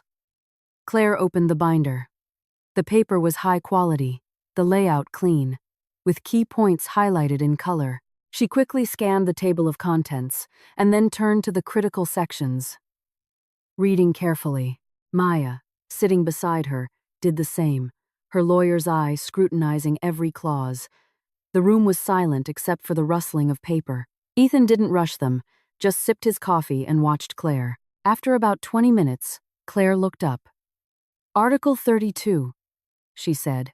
The ownership of design patents. It says they will be jointly owned. Is that a problem? Ethan asked. It is. Claire's tone was firm. All designs for the Genesis collection, including past and future work, must be owned by me, personally. You can have the usage rights, but not ownership. Ethan raised an eyebrow. Your reasoning? It's my bottom line. Claire met his gaze. You provide the resources. I provide the designs. This is a partnership, not an acquisition. My designs are the foundation of my brand. I can't give that away. Her words were blunt. Maya tensed beside her, but Ethan was silent for a moment, then smiled. Done, he said. We'll change it. The patents are yours. My company will only have usage rights, limited to the scope of our collaboration on this collection. He agreed so readily that Claire was momentarily surprised. Any other issues? He asked. Claire pointed out a few more details: payment cycles, marketing cost allocation, sampling procedures. For each point, Ethan listened, then proposed a solution. Some he agreed to change. Others he explained why he couldn't, but offered an alternative. After nearly 2 hours, Claire closed the binder and looked at Maya, who gave a subtle nod. The terms were solid. Mr. Cole, Claire said, I have one more condition. During our partnership, if my brand needs to participate in showcases, competitions, or media interviews independently, your company cannot interfere in any way. That includes requiring me to mention your agency or engaging in bundled promotions. Ethan looked at her, his gaze deepening. You're very careful, Miss Sterling. I've been burned before, Claire said simply. So I learned to be. There was a story there, but Ethan didn't press. He just nodded. Agreed. We'll add it as an addendum. However, if the press asks about our partnership, I would hope you would be truthful. It's mutually beneficial after all. Of course, Claire said. I always give credit where it's due. The deal was done. The assistant brought in the revised contracts. They reviewed them one last time and signed. A pleasure doing business with you, Ethan said, extending his hand. Likewise, Claire replied, shaking it. His hand was warm and firm. Next week, I'm visiting the factory in New Jersey, Ethan said as they were leaving. If you're free, you should come along. It would be a good chance to see the production lines and quality control processes firsthand. Okay, Claire said. Just let me know the time. How about Tuesday? I can pick you up at 9 a.m. You don't have to. I can drive myself. It's no trouble. Ethan smiled. The factory is a bit hard to find. It's on the way. Claire didn't argue further. In the car on the way back, Maya let out a long breath. My God, that Ethan Cole is on another level. The terms he offered were so good, I was almost suspicious. But he's a master negotiator. He knows when to hold firm and when to concede. A man like that is either a true gentleman or a very clever fox. Or both, Claire said, starting the car. I'm aware. But right now, I need his resources. As for what he wants, I'll take it one step at a time. Tuesday morning, 8:50 a.m. Claire stood outside her studio building, dressed in a white cotton shirt, khaki cargo pants, and a high ponytail. She looked sharp and ready for work. At 9 a.m. sharp, a black SUV pulled up. The window rolled down to reveal Ethan in the driver's seat. Get in! Claire got in. The car was clean and smelled faintly of sandalwood. Ethan handed her a coffee. Latte, no sugar. Hope that's okay. Thank you. The car headed out of the city, towards New Jersey. The drive was about an hour and a half. Claire had a list of technical questions about fabric pre-shrinking, thread tension, and quality control. Ethan answered each one in detail. His knowledge of the production process, encyclopedic. The car pulled into an industrial park and stopped in front of a large gray building with Cole Textiles in gold letters on the facade. They spent the next few hours touring the factory. From the dyeing vats to the weaving looms to the sewing floor, the scale and precision of the operation were impressive. In the quality control lab, Claire picked up a roll of beige fabric from the inspection table. She unrolled a section and bent over it, examining the weave inch by inch under a bright light. Ethan watched her, a small smile on his face. After a few minutes, she straightened up. The dyeing is good, very uniform. The color consistency is almost perfect. Almost? Ethan raised an eyebrow. Claire pointed to a tiny spot on the left selvage. There's about a 0.2% color variation here, invisible to the naked eye, but if you're making a solid-colored suit, the left and right panels might show a slight difference under direct sunlight. Ethan leaned in, squinting. After a moment, he straightened up and laughed. You have an eagle eye. This was a test batch. The sensor on that dye vat had a minor glitch. It's been fixed. The main production run won't have this issue. Good, Claire said, satisfied. At the same time, back in Manhattan, at the Thorne Industries office, Julian Thorne stared at his computer, his eyes red and raw. He hadn't slept in 2 days. On the screen was an email from Alex. The attachment was the customer list from the fabric supplier. Hundreds of names over dozens of pages. Julian scrolled through them, one by one. On page 37, his finger froze. Customer, a new studio. Contact, Maya Rodriguez. Date of purchase, the 15th of August, 2029. Item, linen blend, textured finish, pale beige, 200 yards. Note, delivered to Cole Textiles, Warehouse 3, Patterson, NJ Industrial Park, Cole Textiles, New Jersey. Julian's heart pounded. He grabbed his phone and called Alex. Cole Textiles, he rasped. Who's the CEO? How big is the company? Who are their main clients? And are they involved in any upcoming events or trade shows? Mr. Thorne, it's 3 a.m. I don't care what time it is, Julian yelled. I want all the information you can find before sunrise. He hung up, gasping for breath. 3 years. He finally had a real, tangible lead. A name and an address. Claire, are you there? An hour later, Alex called back. Mr. Thorne, I have it. The CEO of Cole Textiles is Ethan Cole, 32. The company specializes in high-end textile R&D and production. Tomorrow, they're participating in the International Textile Expo at the Javits Center. Julian's hand tightened on the phone. What time does the expo start? 9 a.m. But it's not confirmed if Ethan Cole will be there personally.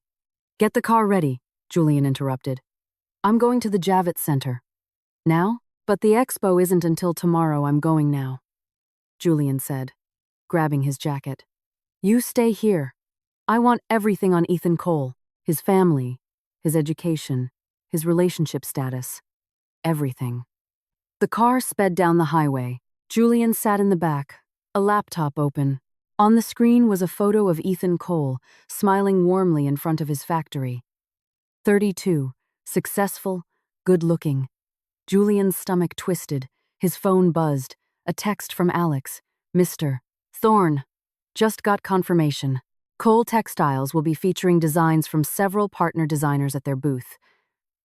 Anu Studio is on the list. Julian's phone almost slipped from his grasp. She'll be there. 8:40 a.m. The Javits Center was already swarming with people. The air was a mix of perfume, coffee, and the chemical smell of new fabrics. Julian stood at the entrance, scanning the crowd. He had changed into a suit and shaved, but the exhaustion was still etched on his face. He found the Cole Textiles booth, C18, and stood behind a pillar, watching. He didn't see Ethan, and he didn't see Claire. He was halfway through a cigarette when he heard a familiar voice. The drape on this fabric is excellent. It would be perfect for wide-leg trousers. Julian froze. He turned slowly. About 30 feet away, Claire was standing at another booth, holding a piece of dark blue fabric.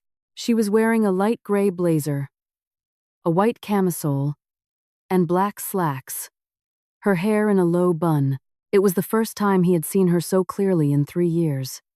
She was thinner, her face more defined, but her eyes were different. The gentle uncertainty was gone, replaced by a calm, steady confidence. She was talking to the man beside her. He had his back to Julian, but from his tall frame and dark blue suit, Julian knew it was Ethan Cole. Julian dropped his cigarette and started walking towards them, his pace quickening to a near run. He bumped into people, ignoring their complaints. His eyes were fixed on her. 10 feet. 5 feet. Claire was just putting the fabric down when a hand grabbed her wrist. A trembling hand, gripping her so tightly the knuckles were white. She looked up, startled. Julian stood before her, his eyes bloodshot, his lips trembling. Claire, he choked out, his voice hoarse. I finally found you. Claire didn't speak. She looked down at his hand on her wrist, then back up at his face. Her expression was completely neutral. The look you would give a stranger. A sharp pain shot through Julian's chest. I've been looking for you for 3 years, he said, the words tumbling out in a rush. I'm so sorry. It was all my fault. It was Isabel. She set it all up. She swapped your vitamins. She faked those photos. I have proof. Please, just believe me. Can't you just let me explain? The commotion had started to attract a crowd. People were whispering, some taking out their phones. Claire still said nothing. She took a slow, deliberate breath. Then, with a smooth, unwavering motion, she pulled her wrist from his grasp. His hand was empty. His heart was empty. Mr. Thorne, Claire said, her voice so calm it was chilling. Please have some self-respect. What was between us ended 3 years ago. Your so-called misunderstandings and explanations mean nothing to me. She turned to Ethan Cole and nodded. I'm sorry for the delay. Shall we continue to the next booth? Ethan glanced at Julian, a complex expression on his face, but he just nodded at Claire. Of course. They walked away, side by side. Julian stood frozen, watching her back. She walked with a steady, confident stride, never once looking back. The weight of 3 years of searching, of hoping, came crashing down on him. He opened his mouth to call her name, but no sound came out. The stares of the crowd felt like 1,000 tiny needles. He, Julian Thorne, CEO of Thorne Industries, had never been so humiliated. But he didn't care. He just wanted to run after her, to tell her how much he had suffered, how he couldn't sleep, how he regretted everything, but his feet were rooted to the spot. Claire and Ethan reached the end of the aisle. Ethan paused and turned to her.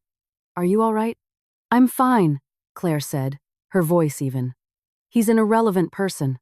Ethan looked at her. Her face was a mask of calm. It was as if the scene that had just unfolded was nothing more than a minor disturbance. "Good," Ethan said. "The Sustainable Fabrics Forum is about to start. Shall we go?" Yes. They walked into the auditorium. Claire found a seat near the front. The lights dimmed. The presentation began. She took out a notebook, but her pen hovered over the blank page. She saw Julian's face in her mind, his red-rimmed eyes, his trembling hands. For 3 years, she thought seeing him again would unleash a storm of hatred and pain, but in that moment, she had felt nothing. It was like watching a bad actor in a poorly written play. A small, dark dot appeared on the page where her pen rested. She took a breath, put the pen down, and closed the notebook. Beside her, Ethan leaned over, his voice a low whisper. "Are you sure you're okay?" His eyes were filled not with curiosity, but with genuine concern. "I'm fine," she whispered back. "It was just a small interruption. Do you want to leave? I can go with you."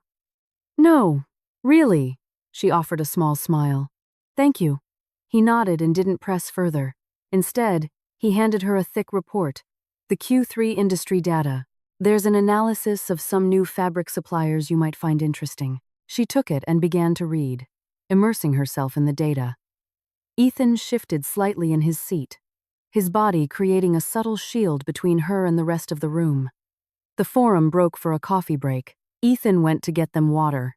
Claire stayed in her seat, making notes in the report.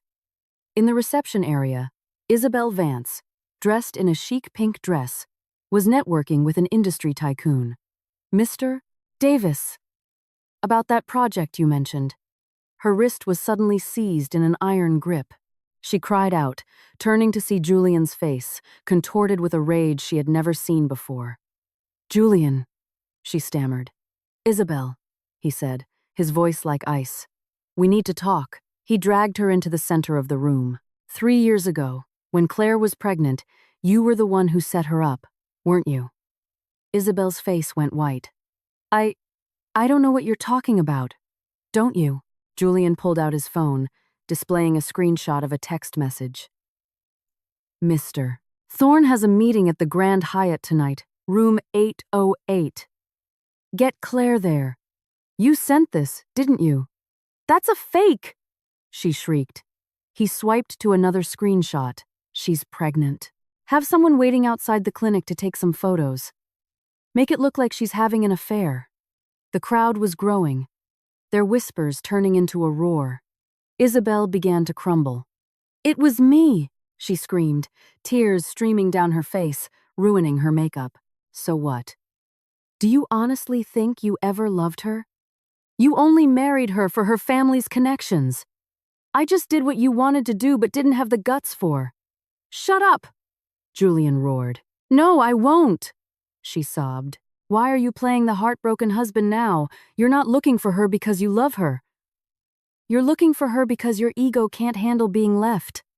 Slap. Julian's hand struck her face, the sound echoing through the suddenly silent room. She staggered back, a red handprint blooming on her cheek. "I may be a bastard," Julian seethed, "but I don't need you to judge me. You will pay for what you did." Isabel let out a broken, hysterical laugh. "Pay? Julian, you're more disgusting than I am. At least I admit what I want. You can't even admit to yourself whether you love her or not." As she spoke, she saw them, standing at the edge of the crowd, watching. Claire and Ethan. Claire was holding a bottle of water, her face a mask of utter indifference. Julian saw her too. His eyes lit up with a desperate hope. "Claire," he started towards her. "Let me explain, Mr. Thorne." Claire's calm voice cut through the air. "Whatever issues you two have, please resolve them yourselves. You don't need to explain anything to me. I stopped caring a long time ago." Julian stopped dead. Claire turned to Ethan. "Mr. Cole, I believe we have a 9:50 meeting with Mr. Davis?" Ethan checked his watch. "We do. We should go." "Let's," she said, and turned, walking away without a second glance. Ethan fell into step beside her, naturally shielding her from the crowd. They disappeared around a corner. Julian watched her go, a wave of profound emptiness washing over him. He stumbled, catching himself on a table to keep from falling. Isabel was still there, laughing through her tears. "See, Julian? She won't even look at you." He didn't hear her. He just stared at the empty corner where Claire had vanished. The fire in his eyes died out, leaving only cold, gray ash. In the quiet, carpeted hallway of the second floor, Claire and Ethan walked towards their meeting. "Thank you," Claire said softly. "For what?" "For not asking questions. And for playing along." Ethan smiled. "I wasn't playing along. I really did have a 9:50 meeting with Mr. Davis." He showed her the appointment on his phone. Claire looked at the screen, then back at him, and for the first time that day, she truly laughed. Back in the car, as Ethan navigated the city traffic, he asked, "Do you believe what he said back there?" Claire watched the buildings stream by. "Does it matter if I believe it or not?" "It might not matter to you," Ethan said, "but it clearly matters a great deal to him." "Mr. Cole," she said, turning to him, "you seem very interested in this." "I'm interested in you," he corrected her, his tone straightforward. "You're my business partner. Your emotional state affects the quality of our work." Claire smiled at his practical explanation. "Then you can rest assured, my emotional state is excellent." When I saw him, my heart clenched for a second. But then, it was just empty. Like something I'd been carrying was finally gone. I spent 3 years pulling myself out of that life. It hurt, but the wound healed. Now, when I look back, it feels like it happened to someone else. I have my studio, my collection, a friend like Maya, and, she glanced at him, a business partner like you. I'm happy with my life now. I don't want the past to interfere." Ethan nodded. "Understood. I won't bring it up again." He pulled up to her studio. Before she got out, he turned to her. "Claire," he said, using her first name. "The press launch next Tuesday. I'll be there." "I know," she smiled. "You're one of the main attractions." "Not just as a partner," Ethan said, his gaze serious. "As a friend." Claire's smile softened. "Okay," she said. As a friend, she got out of the car and walked into the building. Ethan watched until she disappeared, then pulled out his phone and made a call. "It's me," he said. "Look into Thorne Industries. I have a feeling they're trying to fund a knockoff of the Genesis collection. Get me everything you can. Now." He hung up, his hands tightening on the steering wheel, his gaze fixed on the road ahead. The press launch for the Genesis collection was held the following Tuesday evening at a minimalist art gallery in Chelsea. The space was adorned with stark white birch branches and soft, ambient lighting that highlighted the garments displayed on sculptural mannequins. The air buzzed with the chatter of fashion editors, influencers, and high-end retailers, all clutching champagne flutes and beautifully designed lookbooks. Claire Sterling stood at the center of it all, completely at ease. She wore one of her own designs, a charcoal silk jumpsuit with a subtly cinched waist and an asymmetrical neckline. She looked powerful, elegant, and entirely in control. "The energy in here is incredible," Maya whispered in her ear, her eyes shining with pride. "Everyone loves it." The editor from Harper's Bazaar just told me that asymmetrical dress is subtly genius. Claire smiled, a genuine, warm smile. We worked hard for this. Ethan Cole stood not far away, speaking with a group of potential investors, but his eyes kept drifting back to Claire. He had kept his word. Since the day at the expo, he hadn't mentioned Julian once. Instead, he had poured his resources into making this launch a resounding success. He handled logistics, invited key guests, and acted as a silent, steadying partner. When the official presentation began, a hush fell over the room. Models walked a makeshift runway, wearing the pieces from the Genesis collection. Claire's designs came to life. The sharp tailoring, the luxurious fabrics, and the meticulous attention to detail had the audience captivated. It was a showcase of strength, resilience, and a quiet, understated beauty. As the final model exited, Claire stepped out to a thunderous round of applause. She simply nodded, her hand over her heart in a gesture of sincere gratitude. In that moment, she wasn't Julian Thorne's ex-wife. She was Claire Sterling, the designer, the founder of Anu Studio. She was her own. Ethan caught her eye from across the room and raised his glass in a toast. But at the back of the crowd, shrouded in the shadows near the exit, a figure watched it all. Julian Thorne had been standing there for the last half hour. He looked even thinner and more haggard than he had a week ago. He hadn't been able to stop thinking about her composure, her indifference. It haunted him. He had to come. He had to see what this new life she had built for herself was, and it was more brilliant than he could have imagined. Watching her under the lights, surrounded by admirers, he felt a profound, deep ache. This was the Claire he had never truly known, this ambitious, talented, confident woman. The woman he had unwittingly kept in a gilded cage. He had thought taking care of her meant giving her a life of ease. He realized now he had taken away the one thing that mattered most: her purpose. Meanwhile, Maya received a notification on her phone. She read it, her eyes widening, and then a slow, satisfied smile spread across her face. She wove through the crowd to Claire's side.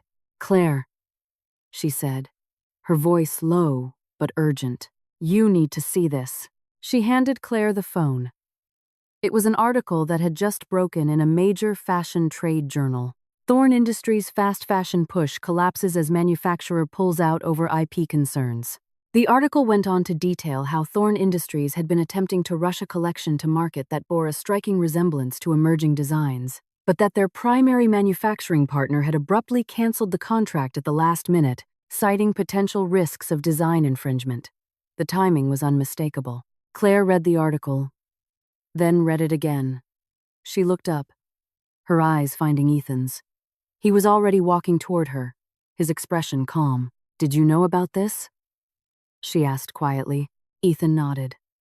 "I'd heard rumors a few days ago that Julian was trying to pressure a manufacturer into fast-tracking knockoffs of your designs to undercut your launch. I simply made a few calls to a few friends in the industry, including the CEO of that factory. I shared some concerns about the potential legal ramifications.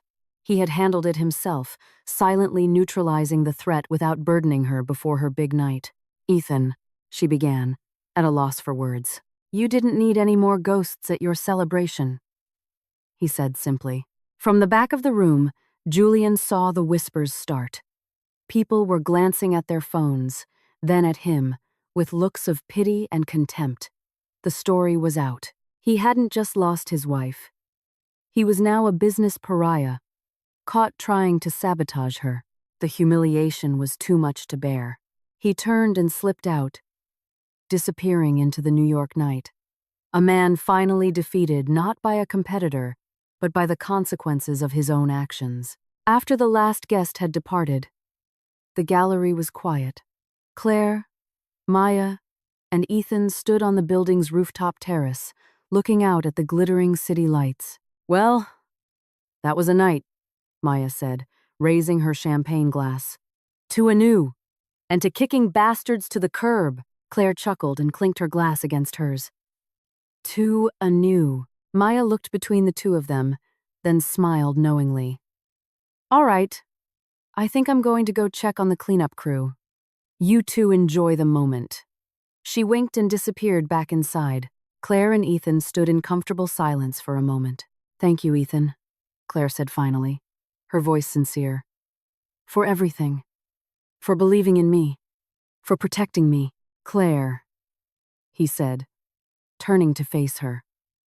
"Protecting talent like yours isn't a burden, it's a privilege and a smart business decision." He smiled. "But tonight, I'm not here as a business partner." He moved a little closer. The night breeze gently stirred her hair. "I'm here as a man who is in complete awe of the woman who walked through fire and built something beautiful from the ashes," he said softly. "I'm here as a friend." He hesitated for a fraction of a second, then reached out, his fingers gently brushing against hers.